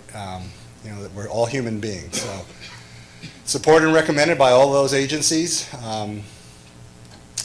Policy considerations, we have worked on our policies. We're in corporations with our police unions. We have several policies already in place, but we're not done with it. If this is approved tonight, we will begin the process with community input, and we'll be reaching out to community members, civil rights groups, et cetera, for their input. That's part of the process. We have protocols in place regarding recordings and privacy, et cetera, going into someone's home when they call for a prowler, we check the house, they ask us to check inside. 9 times out of 10, it's nighttime. People are dressed in their pajamas. It's not prudent for us to go in. Those are privacy protocols. In a hospital room, if there's no crime that's being committed and we're doing interviews, those are protocols that we will not engage. I put the penal code up there because people have asked, well, you can't record me without my permission. No, we can't. We can record you without your permission. 633 of the penal code is the exemption for law enforcement. So if you're with a police officer and he's there for a bona fide lawful reason, the recording is legal. So just so we're clear on that. Retention and storage, those are processes we'll put in place, but once again, the storage is unlimited. Public records, we have in process the release of public records. And I put some recording protocols up there just as examples for you to look at. And some prohibited recording protocols. Obviously, you don't want them going in the bathroom. That'll be a problem for us, especially with the Bluetooth device, because officers have to test their taser. So when they test their taser, it's going to activate all the body cams. So if somebody's in the bathroom, that's not good. So we'll probably make sure that they turn everything off. Concerns and challenges, there's quite a few of them. We have, data storage needs and so forth, but the most important ones is the new AB 748, which requires a release within 45 days of a critical incident. So if we have a critical incident, we're required to release the body camera footage within 45 days. Obviously, we do have to redact certain things.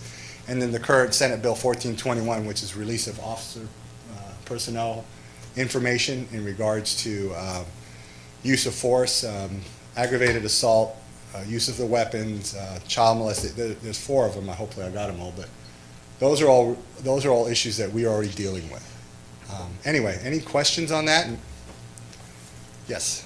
So since it's the service, it's cloud-based, and is the GPS location service also cloud-based too, or is that based on our servers, like our communication? So it works off of their technology. So when it's activated, and I might get it wrong, but in what I've read on it, it utilizes the cellular data technologies, and then because those cameras are programmed with certain identifiers for the officer and our agency, it will come right through the cellular system into our centers. So in theory, I mean, God forbid, but if our communication system went down and Stan States went down, we could still locate our officers with this. That's great. It would come up on we bring it up on our computers.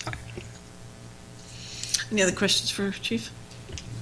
I just want to thank you for putting the fund that this would go from, not, just making sure that we're still staying within our budget. Yes, we're staying within the budget. I don't want to break this. So I wanted to show you a little bit. I got this from Taser. They put it together for me. This is actually, this was actually put together for the International Police Chiefs Conference back in Florida. I did not get a chance to see it because the line was so huge. So with this, I just want to go through it. So if you look at the monitor here, you'll see 2 pictures. They look identical. One side is the Axon body camera 2. This is last year's model. And this side is Axon body camera 3. Just so everyone knows, what you don't want, or personally, what I don't want is technology to be better than the human eye. And here's the reason why. What an officer sees and what a camera sees can't be different, right? So if a camera can see 4K or 5K or 25K and the human eye doesn't, the officer sees what he perceives as a threat, but when the camera comes on through its technology, it can immediately sense through technology that it's not a threat. You take the human factor out, right? If the camera uses infrared technology and the human eye does not have it, that is not something that we should be recording, because in my opinion, how would you like to walk into a room and say, hey, I saw this, and they say, well, here's this camera.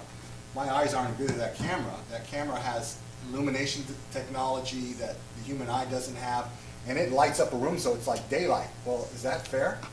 Officer walks into a dark room and the camera goes in and sees daylight? It's not. So the technology here has improved greatly. So they want to keep it as close to the human eye as possible. So you'll see here, it's already dark. So let me see if I can get this thing to go. Nope. Nope. So let me try it this way.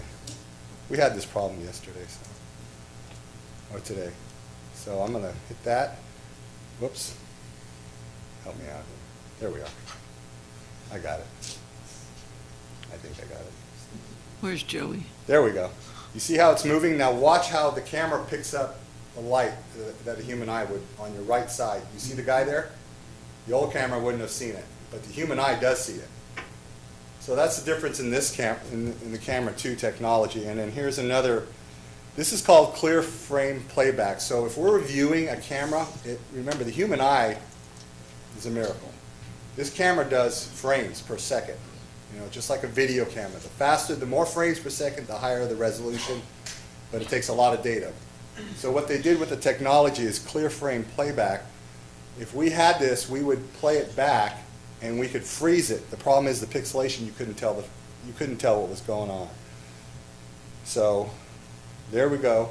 Again, watch the right side, see how clear it is, and watch how it stops. The new camera, the pixelation does not blur.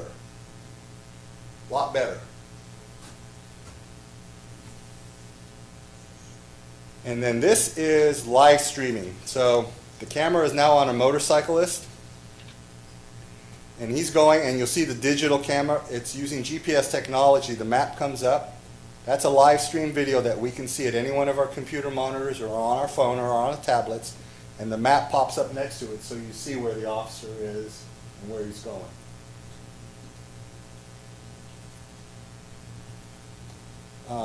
And the rest I've already covered. So that's it. Any more questions for Chief? Yes. Yeah, Chief, just again just to clarify the SLESA funds.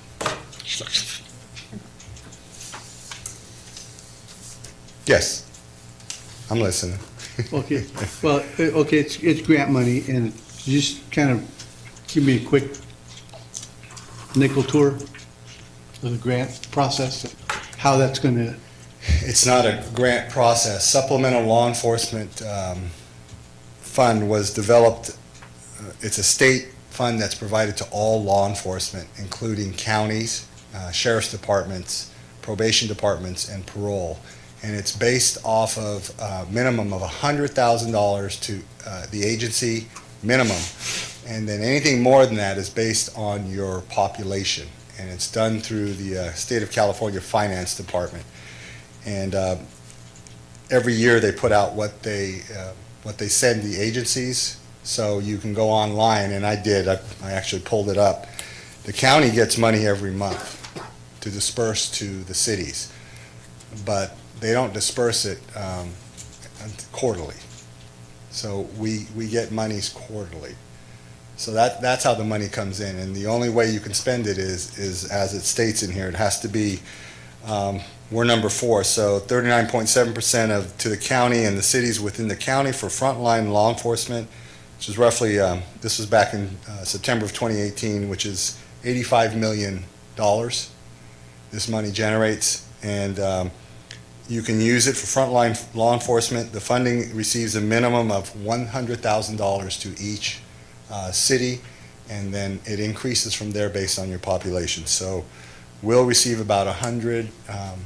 I think last year we got what, 120. Yeah, thank you. 120 and 160,000 is what we got. If you'll remember, several council meetings ago, 163,000 we put towards the 17-18 overtime funds, because we ran a lot of overtime with juvenile probation type operations, parole operations, and that's how we funded it, because it's allowed here if you use it towards criminal prosecution or comprehensive multi-agency juvenile justice plans or issues, you can utilize it. So that's how we put that forth to the overtime money. So hopefully I answered your question. Yeah, pretty much. Anyway, so essentially I'm just saying, well, I guess I'm just curious, if we're using the SLESF money for cameras, is it gonna affect your overtime money? Because I thought I heard you say that No. some of this money is used for overtime as well. No. What we use it for, so we get our money annually. And what we didn't realize, and it's never happened before, we were using this money to pay for the offset of the COPS grant we had with the community outreach engagement. So when that stopped, the money came in as it usually does. What we realized was that $163,000 had to be spent by June 30th. I didn't think I was going to be able to get this plan put together in time for this council meeting. So instead of losing that money, I put it towards the overtime for the 18-19 budget year.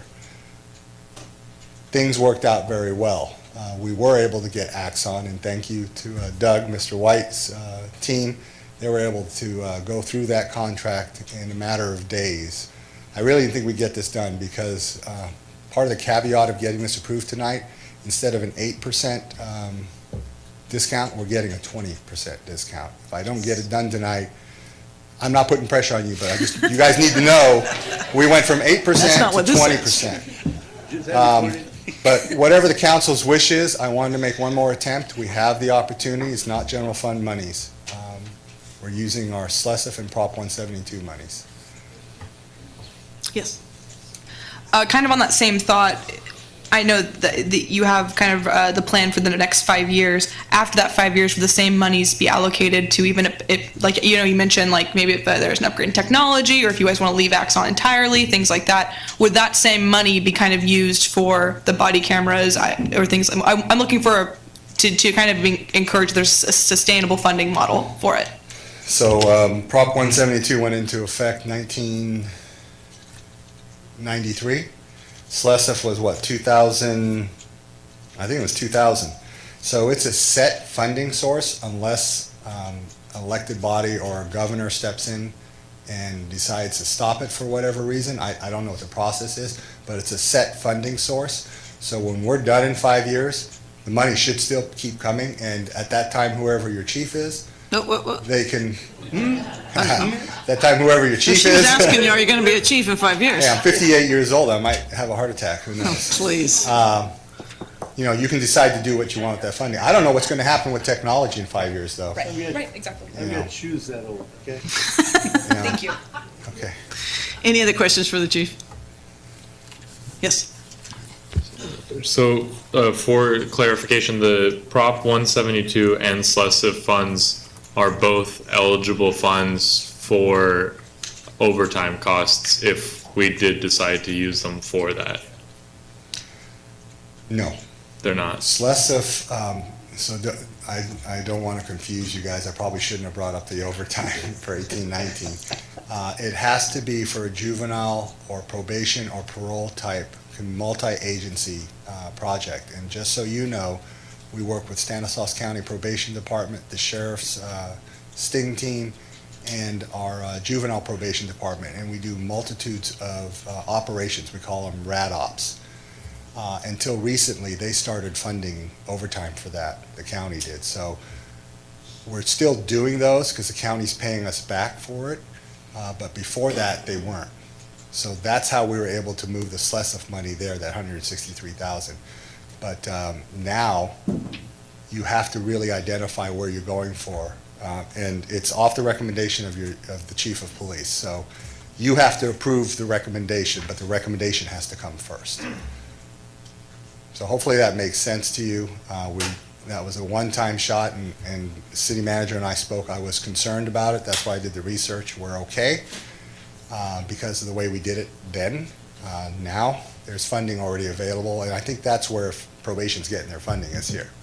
But I can't speak for them, so hopefully I answered your question. Would it be possible for us, like 5 years from now, since every jurisdiction in our county is on the same system, to create a larger agreement with Axon to gain some sort of savings? Well, we got 20%. But if we get them, if we all come together and make a... That's an excellent idea. And that was the whole process of the Law Enforcement Executive Committee. I want to get us all on board and see if we can get a cheaper price. Modesto PD was ahead of the game, so I was trying to get everyone else on board, but it didn't work out because that was the intent. If we do it as a regional project, what can we save? But that's an excellent idea, and I'll bring it forth to the Lex Committee. No, I'll bring it forth to our Law Enforcement Executive Committee as our contracts come up. Maybe consider redoing it as a multi-agency and see if everyone has to be on board with it, obviously. With the new sheriff, he was very much on board with body cams. That's why they went to him so quickly. The previous sheriff was not. Just to be clear, 85 million is statewide, not us. Right.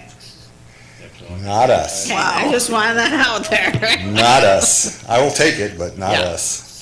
No. All right, well, if there's no more questions for the chief, I'm going to open it to the public. Anyone wishing to ask a question that will be answered after we close it, or if you have a comment. Mr. Franz.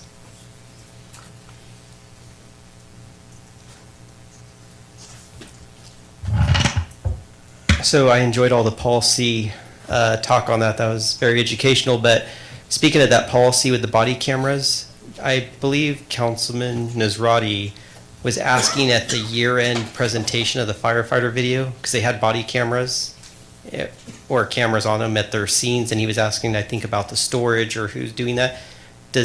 Are those cameras going into this policy for retention and possible liability of if it's a crime scene, or is this the same thing, or what are their body cameras? I'd be interested in knowing if we're going to do that or if it's currently part of this process. Wait, hang on. Anybody else in the public wanting to ask? Come on up, Mr. Kroll.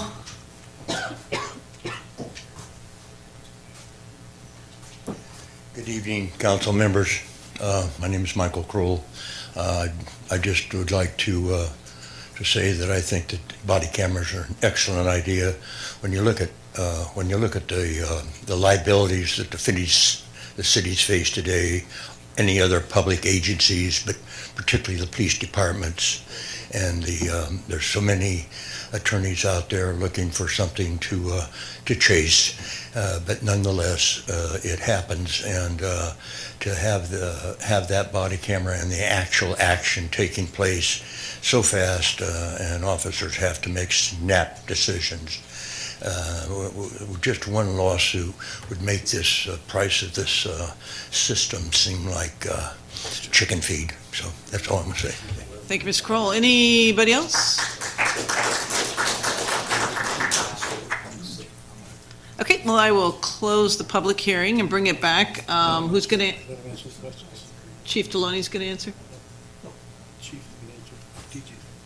Yes. Is it? I'm so sorry, which ma'am. chief? You're going to answer this? I'm sorry. I can answer for the police department's policy. The policy requirements fall within the Fourth Amendment requirements, search, seizure, et cetera. So that's why we have our policies in place to protect us and protect the community. And we use the Axon body cameras.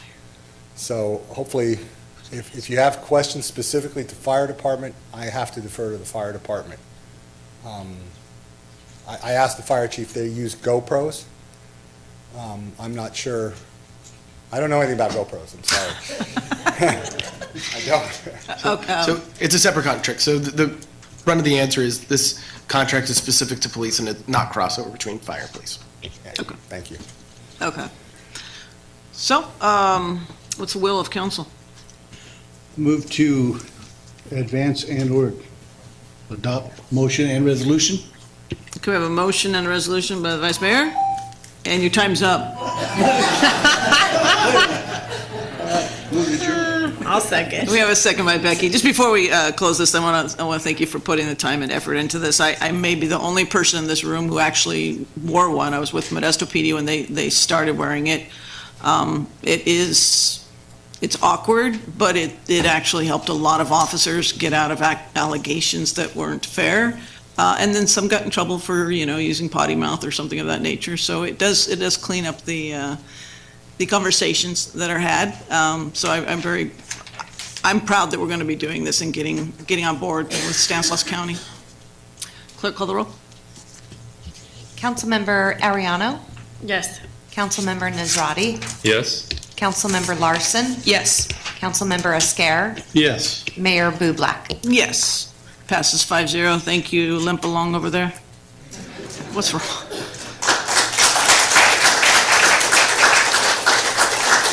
Okay, so now we're on to the fiscal year 2019-20 general fund and non-general fund budget amendments and recommendations by the city manager. Would you like to say anything, sir? Right? Oh, I'm sorry. Apparently, we're going to take a 5-minute break. 5-minute break. Sorry, Bob.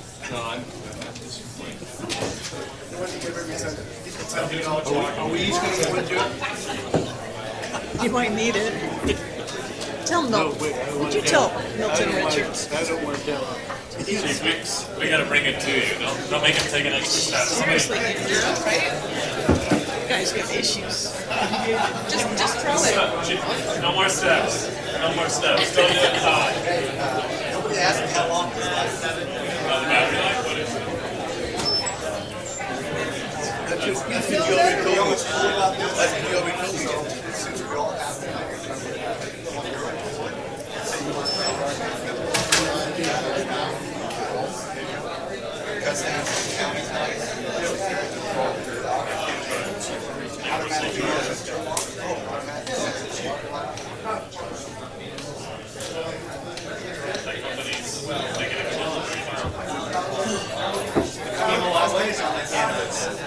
It took us a long time, but it took a while. But you don't start rolling once. Now it's rolling. It's rolling on the mountain. There's a couple little hiccups. You just can't seem to roll right through. So it's a while you don't have to clear it out.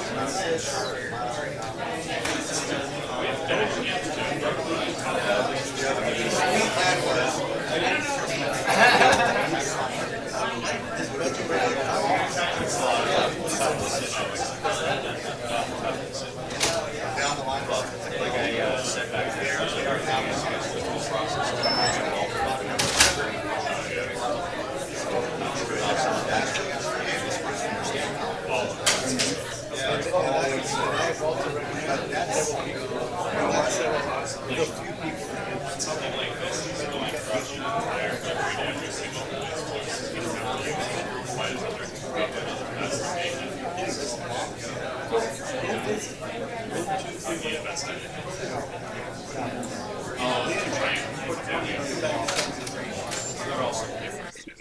Yeah, but I mean, it's just.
was coming, Where's he's the going body in. cam? We'd be able to find him.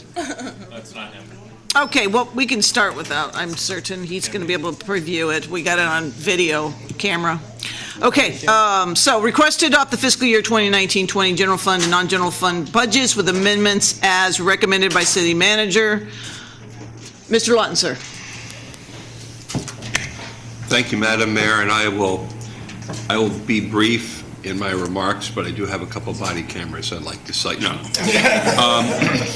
So, the passage of a budget is the single most important act that a governing body takes in any year. It sets and expresses the priorities, what's important, what do we want more of, what do we need less of, in a very concrete way. We're in a rare position here of being under some significant financial constraints. We have had a past history of paying recurring bills with non-recurring money, and that was fine as long as the savings account held out. We are scraping the bottom now this year. Rather than an expression of great aspirations for our city, this budget became a mathematical exercise or a mathematical equation. And when you have more than $4 million of reasonable, documented need, more than the money you have to pay for it, there is a relentless, remorseless logic to that equation. You have to reduce it to zero. And council was extremely direct and pointed in their desire to have staff, have the city manager present that balanced budget. And that's what's before you tonight. As I've said on other occasions, it's not the budget any one department head would want to propose for their services and the people in this city who depend on them. But that budget is the most responsible budget we could propose this year under these circumstances. It is not the be-all and end-all. We'll work with it during the year. We'll manage it during the year. We'll make adjustments. And while we're making those adjustments to this year's budget, we're going to be considering and proposing much larger adjustments for the following year's budget, adjustments in what we do, how we do it, and how we pay for it. We owe the residents of this city diligence, and we owe our colleagues here in city government understanding and compassion, and this budget has tried to reach that. One difference from the proposal I submitted at the end of May, and that's been occasioned by the direction from council to have an earlier adoption of the budget, is that the two filled positions that would have been unfunded, they've been restored in this budget before you now, the one I gave you on last week, in order that the city can fulfill in good faith its collective bargaining obligations for meet and confer. The budget remains in balance because I'm also proposing the inclusion of a salary savings line for the Development Services Department that will offset the cost of those of that restoration at this time. And that gap will be filled by management throughout the year through the department. So the budget that is before you tonight does not eliminate any filled positions. It would defund 16 positions which either are at this time or will be vacant by June 30th. So it's just important to be clear of that. I don't know that there's a whole lot more to say. I've said it before, less with less. this is not sustainable, but this is our ticket to some really challenging policy and priority conversations during the next few months as we get ready for preparing fiscal year 2021. On that, since we've had half of the budget reviewed in the last few hours, or 3/4 of the budget, I should say, I'm going to tap out. Thank you. And my thanks again to the department heads, to the city employees who are here, who are concerned not only about their own departments and their own futures, but those of their colleagues. I appreciate what you do every day and the contributions that you make to the quality of life in this city. Some of our investment is in the protection of the public, and another financially smaller but very impactful investment is in the environment of our city, the places where we and our children and our neighbors play and recreate, the neighborhoods and the quality of our neighborhoods and the design of our neighborhoods and our ability to attract businesses through economic development. There are so many moving parts to this enterprise that I ask that you not lose sight of all of those departments and employees in this city who contribute to making Turlock the place that people want to live. Thank you. Any questions of city manager? Just questions, no comments. I guess the only question I have is, I just want to make sure, I know you guys did some hard work on here. Thank you for that, all of you. My only question I have, is this the best we can do at this point? I won't be flippant. If you gave me another $4.5 million, I could give you a great budget that people in this room would lift me off the ground and carry me out of here on their shoulders, and you guys be out in front. Given the resources that we have, not just appropriated in the budget, but given the absolute narrow margin of a fund balance that we have, I believe that this is the best we can do, and our Herculean task looking forward will be to manage this budget month by month, week by week, day by day, and that's engagement from the manager's office with the departments.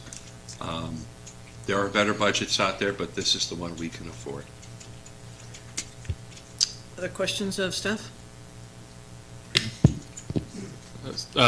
So with this proposed budget, we have some of drop-offs in service and the public safety that the public has very clearly indicated that they don't want to have to deal with.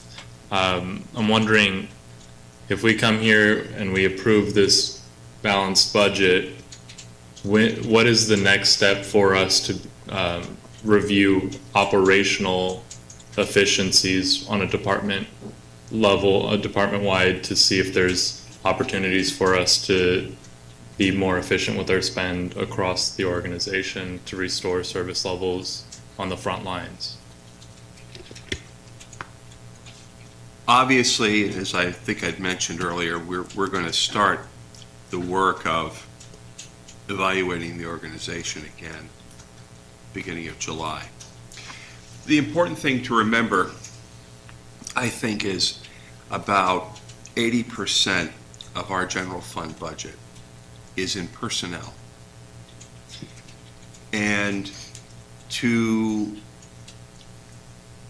it would take a high heap of convincing for me to see that we could make our workforce more efficient. They are working at full capacity now. Some departments have not recovered staffing from the recession of 2008 through 2010. Other departments may have recovered, but can point to staffing ratios and best practices that would justify on their own additional personnel. And that's the kind of thing that we would have to have a qualitative discussion about. So efficiency, I think we're getting 100% of efficiency out of 80% of our resources. We'll certainly go around looking at the other 20%.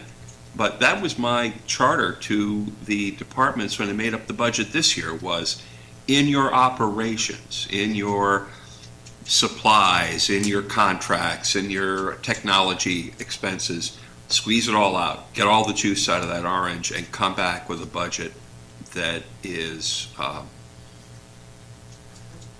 as efficient as possible. And again, I'm not saying that we can't look at doing things in a different way. And that's a large, ambitious project that I think we're going to be very well equipped to engage in. But if we're talking about transformational change, that was not something we were going to be able to do in the context of this budget, not once it became clear what the gap was. So I will leave my comments at that. Any other questions of staff? Is this the appropriate time to ask about specifics of the budget or to staff? Okay.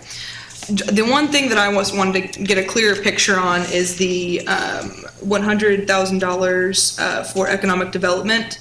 And I know that we have the service level and the organizational impact, but I just kind of wanted, and we talked briefly about like the fact sheet, the Turlock fact sheet and things like that. I just want to know about what that really looks like. I know it's coming out of the city manager's office, the process in which that will be spent, how we can keep track of that. Well, that was included in the budget as a expenditure to be offset by the application of TOT funds. That came up in the discussion here at council following the May presentation. What I can tell you is this: without that specific plan, the funds are appropriated through the office of the city manager. That any expenditure of those funds would A, take place in full compliance with our purchasing and acquisition procedures, and second, would certainly be an appropriate subject for discussion at the council level, primarily because this is not a fully fashioned expenditure. And to be clear, the TOT revenues, the ongoing revenues and expenditures, we've made some appropriations from that in this budget proposal, and that is sustainable. That the extra funds we're applying toward the sports complex and the Pedretti complex, those fit in with the scheduled receipts and disbursements. So that's not having a negative impact on our TOT funds. This is from an accumulated reserve of which the council appropriated $500,000 earlier in order to close the budget gap. So we've got a non-recurring expense, at least how that's envisioned for the economic development initiatives, with non-recurring funds. And so that's, to me, as your manager, that's an appropriate match of expenditure and source of revenue. And to kind of close that circle again, everything would go through the appropriate acquisition policies, and everything I would anticipate, whatever the amount, would be appropriate for discussion here at the council level before the manager authorized any expenditure. Other questions? Okay, we'll open it to the public. Anyone wishing to speak, please come up to the lectern. No one wishing to speak. Okay, Mr. Kroll, jump on up. I forget, it's just the one. Just that. Well, I'm coming to the party late, I'm sorry. And I'm very sorry I haven't attended some of these earlier meetings regarding the budget. I had some experience, some 16 years on the TID board, and of course, we were very favorably blessed with being able to set our own electrical rates and irrigation rates. And at the same time, though, when a person has the ability to set those rates and increase revenues, you have the corresponding responsibility to keep a cap on expenses. And, you know, it's pretty easy to say, I would just raise rates, raise property taxes, raise whatever. Anyway, I'm sorry. She's just coughing. Oh. I think it was the raising of the rates got her. So, certainly, in terms of standing here tonight, I don't want to tread on anybody's toes, okay? But I will tell you this. I'm born and raised in this town. I graduated when the town was 9,000 people, and it's larger now, as somebody was saying. And something that has occurred over my lifetime that has changed, and I don't know that it's for the better. And again, I'm not looking for trouble with anybody or any department in this city, because I appreciate all of them. But I will say this, when you look at this, the question of the departments to deal with the safety of the city of Turlock, the police department tends to have trouble holding on to their people. They tend to want to they have to end up bringing in people and training them, and they lose them to other cities that seem to be paying more money one way or the other. On the other hand, the fire department tends to be a place when people if somebody wants to get on a city job, they really want to get on the fire department's job. It's a good job. And I think the public and the fire department is aware of that. I don't think it's any great secret. But in my viewpoint, when the city is facing the kinds of difficulties it's facing today in terms of lack of revenues and expenses, I've always felt like the fire department's somewhat of a sacred cow, and that it shouldn't be examined closely in terms of how many departments you need and where you need them in terms of what do you call them, the places where they keep the fire engines and the employees stay. But I know one thing, that there's, from when I was a kid, and how houses were built and how they're built today. I renovated my house back in 2006, and I had an extremely interesting situation through, is that like, I'm getting close to, that's it? Yeah, gotta wrap it up, yes, sir. Okay, just wrap it up. So all I'm saying is, houses are much less apt to burn today, and that's just a fact of life. And it also makes houses much more expensive for people to buy, and that's a big difficulty when you look at people. I'm in the process right now of wanting to build some lower cost apartments. If you could conclude, sir. And there's a 1% vacancy rate, but the costs aren't working out for the developer. Yep. So I'm just saying that all these things pull together.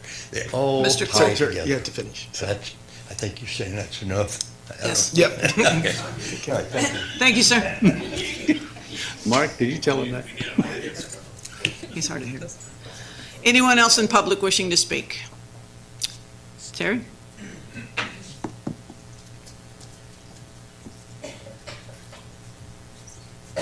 I was, mayor, council members, I was trying to talk myself out of speaking tonight. But,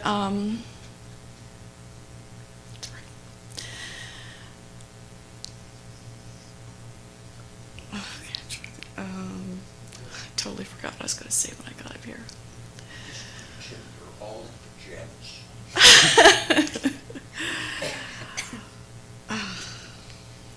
should have brought notes.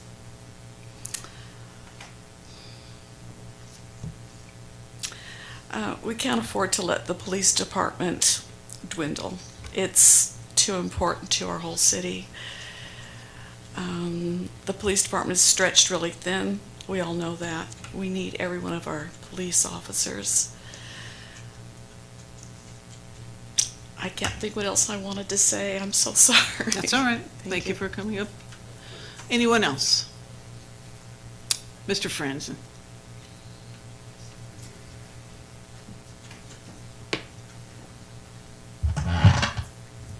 I wanted to speak to the looking at the operations and efficiencies. I really do think that's a major point. I know that this is not doing that. This is trying to get us to a balanced budget. And if maybe we could get a little clarification for everyone else coming in a little late on this, that there is another year or maybe 2 years of still having issues after this. Like, this doesn't get us out for this, it's not a done deal and then we're good the next year. So we do have other issues, I believe, and I think that's important for people to know. This could be just the start. I do also want to reference that we need to look at generating revenue. And since that 100,000 was mentioned, it's really a small amount. I hate to say it, but I know businesses that spend 2.5 times that and still considered small business on marketing. So also referencing other plans with the revenue to generate that there were discussions of promoting our city as being safe, and that was something to consider directly with the police presentation about the Monte Vista crossings and how I believe crimes were down 24% or 24% because of extra patrolling there during the holidays from Black Friday on. That's something that was discussed about taking a marketing campaign and promoting that, because people from Ceres can go to Target or Costco in Turlock or to Modesto. And I still believe that that's a major aspect, but we really got to get ahead of this with revenue. And I was asked by a couple members of council and then previously also to list some good things about Turlock. And one of the good things is at Turlock, I've taken a lot of taxis and Ubers around here. I actually didn't drive for a while, but so I get all this feedback. I love asking people what they think because they're driving in other towns. And one of the big things that they say is Turlock is clean and nice, and then usually followed by safe, and then usually hear complaints about the roads. And I guess I've just become a little bit used to the road thing, but it's really bad. So I would advise and urge to prioritize keeping our city clean and safe. And I know that there's all these departments that have cuts, and they're all a priority in some level, but you do have to really go 1, 2, 3, 4, 5, or whatever down the list. And I know that our police department is really far back into the 2008 or 2010, police officer levels. And I just don't see how that's possible. And I really know that that's going to take a reversal. I believe it takes a reversal. And so I know that there was a request to spend more money on it. I don't know what that would be, but I ask that you consider that. I don't know if this is the time to do it, but definitely we need to look at operations. And I think some of the departments, the two big ones are public safety. So I ask that you look at that in the future. Thank you. Anyone else in public? Come on up. Oh, Mr. Murphy.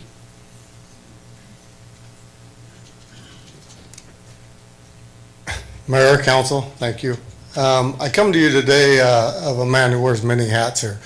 TCA president, employee of the city of Turlock, obviously, and a grandpa. So my main concern is with these cuts that are proposed and everything like that.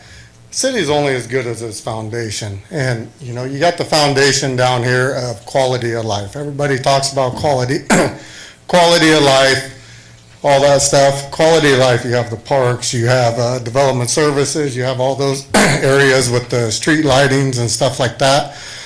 My main concern about being a grandparent is we're taking major cuts in the Parks Department. And you guys know, you see them right now compared to, I was hired on in July of 2001. You look at them now compared to back then, they're going down. And at this point in time, if we can't take care of those parks, the lighting, you know, the building building permits and stuff like that to keep, you know, trouble out, we're gonna be in trouble. And like I said, our house is only as good as a foundation. You guys will never succeed up here in the police or the fire. They're always gonna be understaffed, they're always gonna be under all that stuff if you let all this go to pot. So my main concern is being a grandpa and stuff like that, trying to get my kid out to the park. You guys see it now, I know every one of you guys drive around town, you see the landscape medians, you see the park. It's getting bad, and I mean, that's my main concern. It's bad, so, thank you.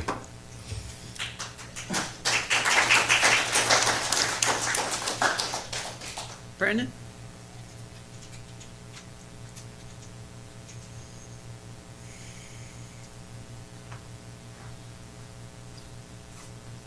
Good evening, Mayor and council members. My name is Brandon Bertram. I'm the president of Turlock Associated Police Officers.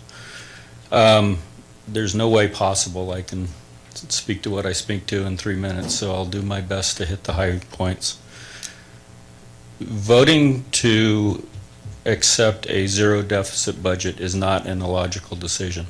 It is a hard one, and there's certainly going to be controversial effects as a result of it. For us and for many of the employee groups in the city, your recruitment and retention challenges are going to go through the roof. Why would people come here or want to stay working here if you're not willing to support them financially with a safe and comfortable place to work where they know their jobs and their salaries and benefits aren't at risk? Moving on to another issue. We had presentations from the fire department and the police department today as to their recommendations, the chiefs of both departments, as to how to reach the goals set by the city manager, which he was tasked to present to you at your request. And I was obviously sitting in the back of the room where most police officers sit because we want to watch the crowd. I chuckled when I heard the reductions to overtime, because that's never been an attainable number, ever. Councilmember Larson, you spoke earlier about the numbers being 1.06 officers per 1,000, and we should be in the neighborhood of 1.2 to 1.3, and forgive me, to the fire department, I don't know what their recommended staffing numbers are. We can't do what we do without overtime. The city manager's spoken at length about us doing more with less for over a decade, and it's unattainable. We have to have some way of providing a level of comfort to our community, and I don't know of any other way to do that than overtime, because we're certainly not going to recruit or retain anyone. And I think lastly what I want to do is I want to make sure that you each realize that this isn't my first visit to this dais where I've told you repeatedly, TAPO is ready to do whatever is necessary to help you find revenue resources, long-term fixed resources that aren't going to be Christmas in July, marijuana sales, or whatever else is out there. We need a fixed tax base to deal with this budget, whether it's a utility tax or increasing business licensing fees or whatever. For goodness sakes, would you please ask for our help and let us get started on this? We have the community support and we will attain that goal, but the time is running out. Thank you. Thank you.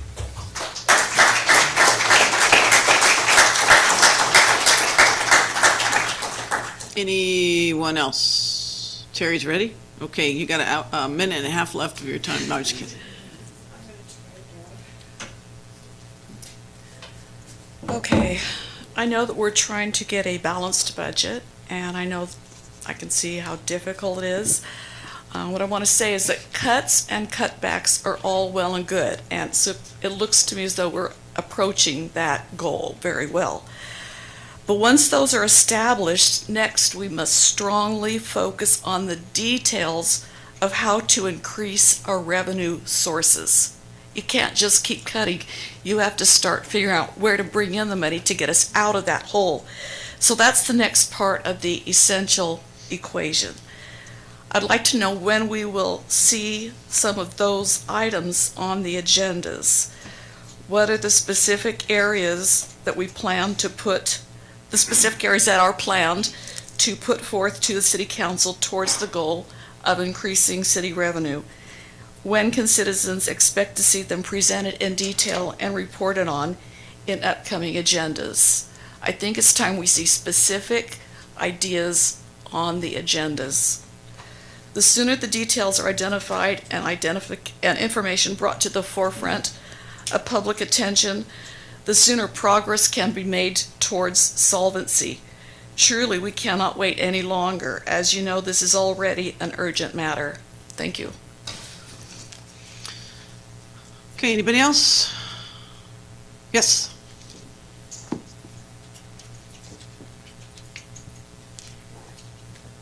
Thank you. Sorry, thank you, Mayor and Council. My name is Juan. I'm Vice President of our TCA group. I work here at the city. I agree with what PD was saying about we need a solid form of tax revenue. I know the tax word is a three-letter word that a lot of us don't like to hear, but unfortunately it's going to be our only long-term solution.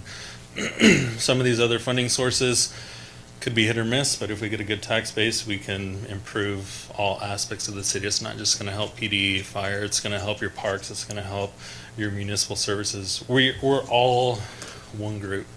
There's times PD, they call our guys, we need to go help them out with setting up a road closure, there's an accident. We have aspects of our department that are crime prevention with getting youth in our after-school programs, and it helps public safety.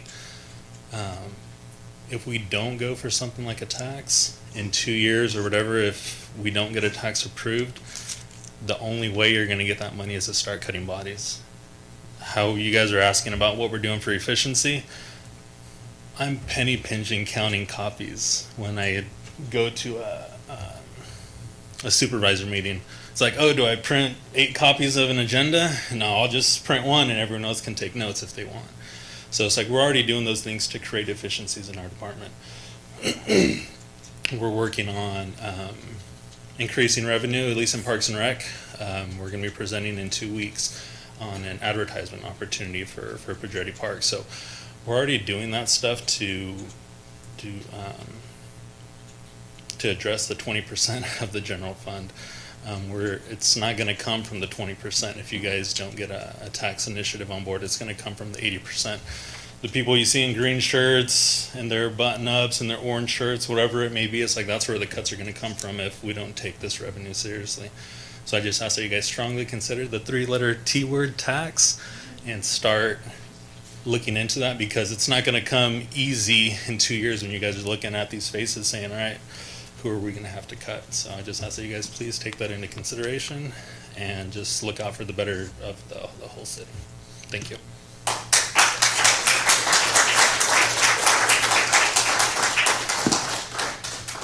Okay, anyone else? Okay, I will close the public hearing and bring it back to council for discussion. Can I go? Certainly. I think that, we hear everybody's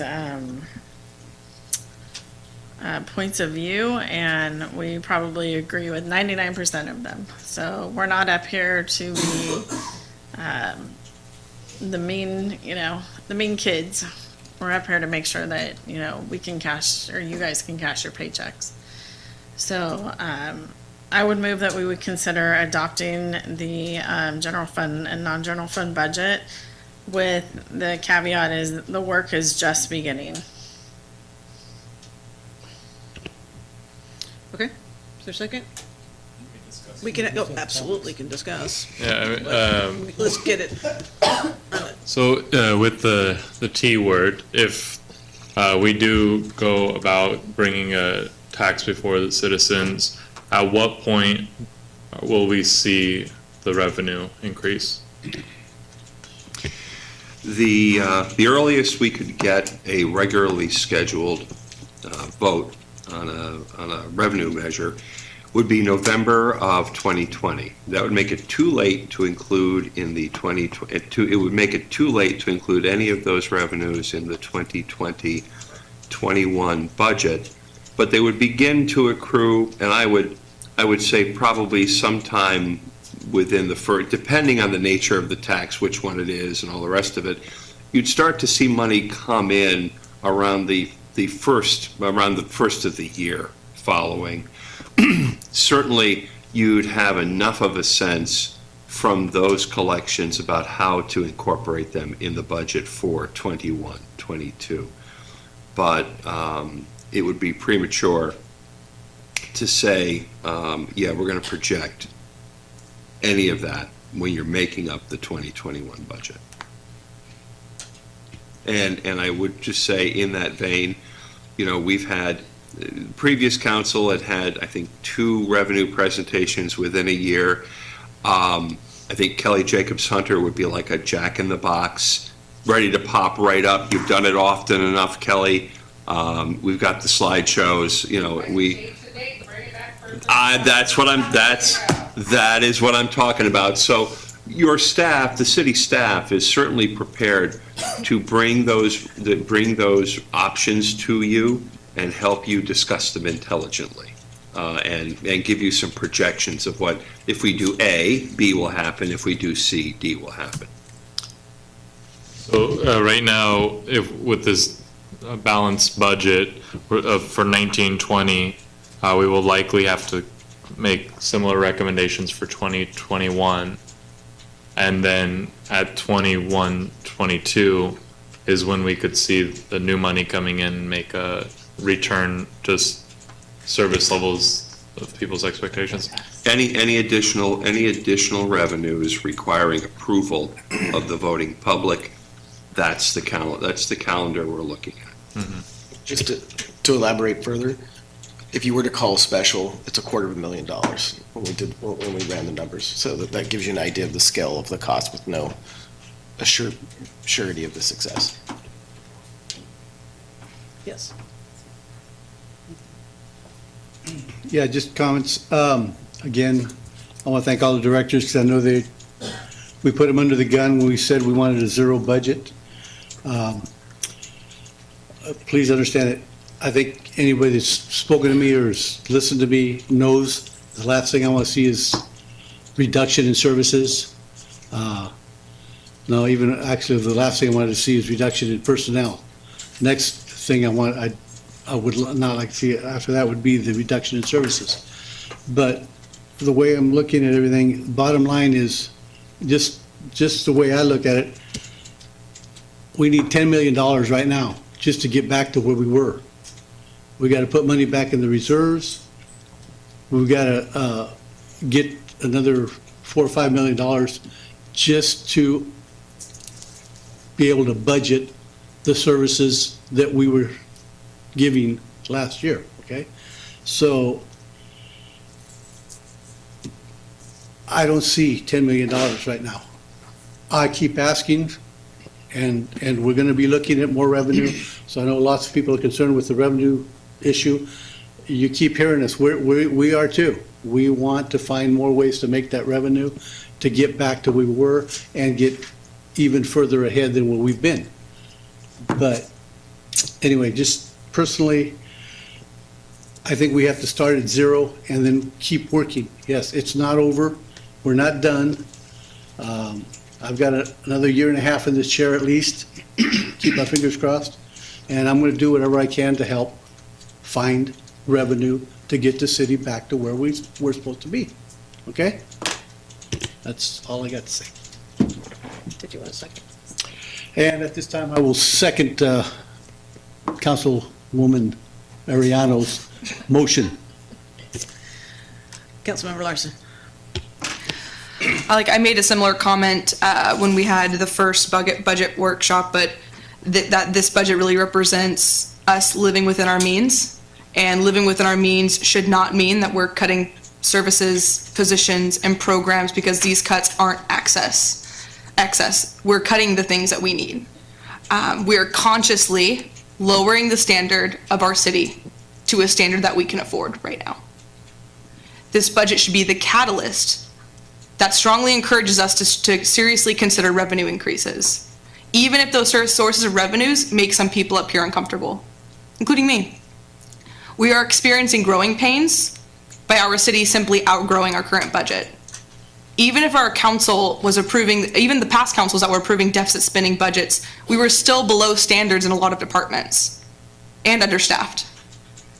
I think that to be fiscally responsible, it's not only approving a budget where the zeros on one side equal the zeros on the other side, it also means that we need to start talking about increasing revenue so we can say in good faith that we did everything we can to have the best operation with the amount of money coming in. That is what we're doing right now, and that's what we're paying for. And I don't like it. But I don't see another choice without dipping into our dwindling reserves or cutting more personnel. I hope that we can work within this budget with perseverance. No one wants to do the things that we have to cut. I don't like seeing that our parks are less watered. I don't like seeing the effects that it has on our police and fire. However, I understand the need to stop dipping into our reserves for ongoing costs. And have our current bare bone operation that we have speak for itself in the next year or so. This message is going to be simple. That this is the operation we can afford, and if it's not enough, it's not enough. Thank you. And finally, I'll say that, not I told you so, but I said here over a year ago, and I cautioned that we had financial problems, and that we needed to start taking notice. We needed to have a meeting and create the revenue that I knew we didn't have. And so it's not for lack of trying, and now I'm in a position where I can actually make that happen. So I'm worried that we're talking about, this, the only way we're gonna make it is to add to taxes. Yes, that is a bad word to me. But we haven't gained the public trust. Here's the first step right here. We have to tell the public we can balance their budget. We can use their money to do the right thing and to work forward from that. There's no way you're going to get a tax passed when you're telling the public that we're going to continue to deficit spend. So that's why we're here, stuck in a position where we're having to do this. You can't ask them for anything more if you don't show them what you have. I also worry that when we start talking about taxes, we start talking about there's a potential for a huge water increase as well. That's a tax to people. Figure this out. We got to figure which one's more important. Are we going to increase the water rates, or are we going to increase a tax? So we need to know. This is a dialogue we all need to have.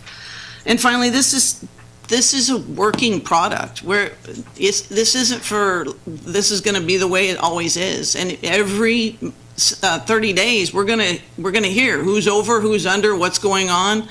We are going to be held accountable now. We have to know where every dollar is going because we don't have an extra dollar to spend.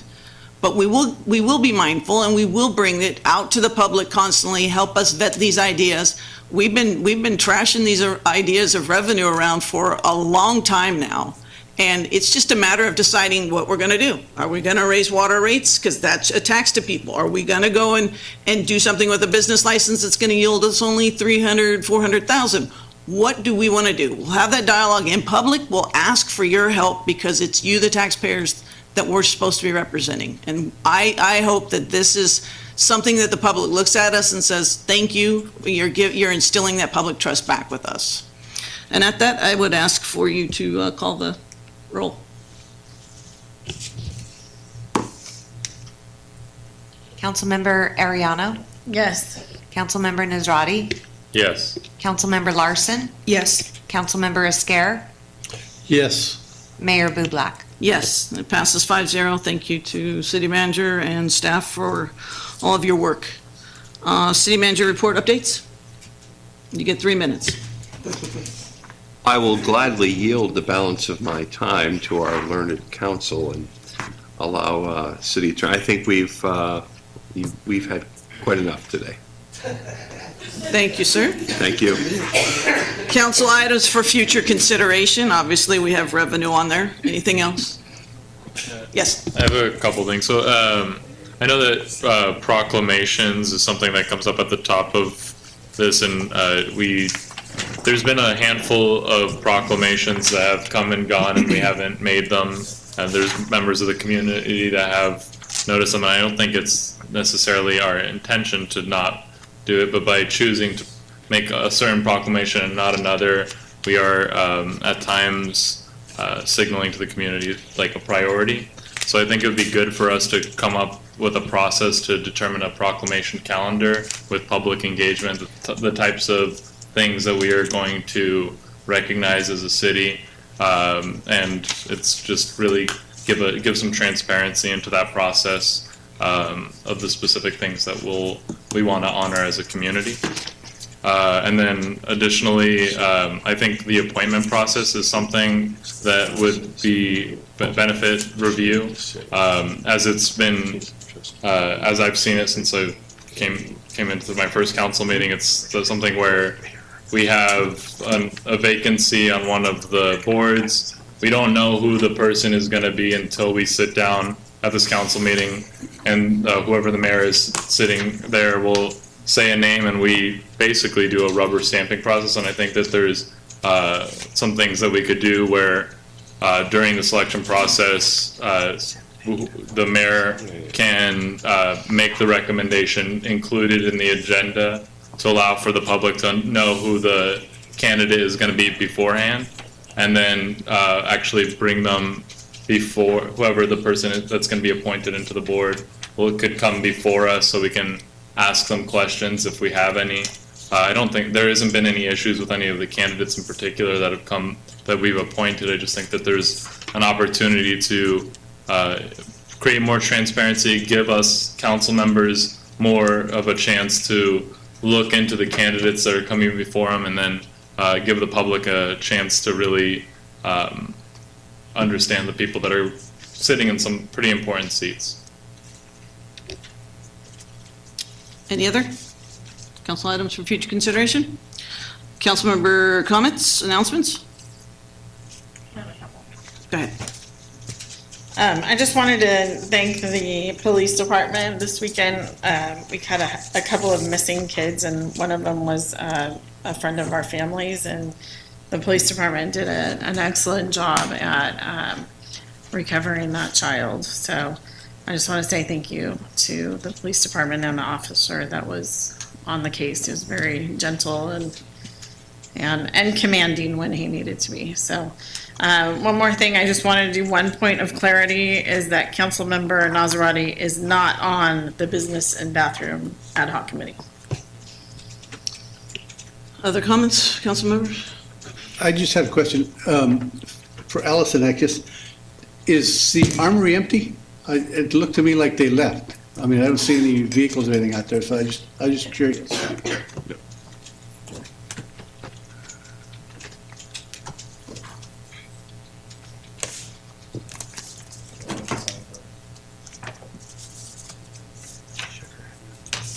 It's not empty. Council, to my knowledge, it is still being occupied. We've not received formal notice that they've removed themselves from the building, nor that they've remediated the items that they've been requested to do so. Thank you. Any others? I do have the Alliance for the Housing with the county tomorrow, myself and the city manager. I would love if there's anything that needs to be updated so that they are aware it's coming. If you can send me an email and just let me know. It's at 5:30 the meeting, so if I can get it in advance, just so if there's something that we need to talk about, pending monetary requests or anything like that, potentially, that we have it forward. Also, we will be going forward with a debt relief plan shortly after the July 1st. Mr. Mayor, will be, I'm sorry, Mr. Mayor. Wow. Whoa! You got promoted, man. No, man. No. Wait, first man over there. No, so the city manager will be working with that and bring it back to us. We also are going to have our first retreat. So we will be setting a place, but we will actually finally, the five of us collectively get together and talk about what the roles are, what our goals are, et cetera, July 6th, but we don't know anything more than that. But I'm very proud that we're going to do that finally. Other than that, closed session, we don't need anything. Reports from closed session, no more. And then adjournment.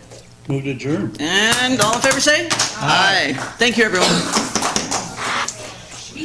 I think you and I forgot to, we never talked about that. I went over it with Jim. Just to tell you how that works. So, you know how you basically, before feels comfortable at the top. Yeah.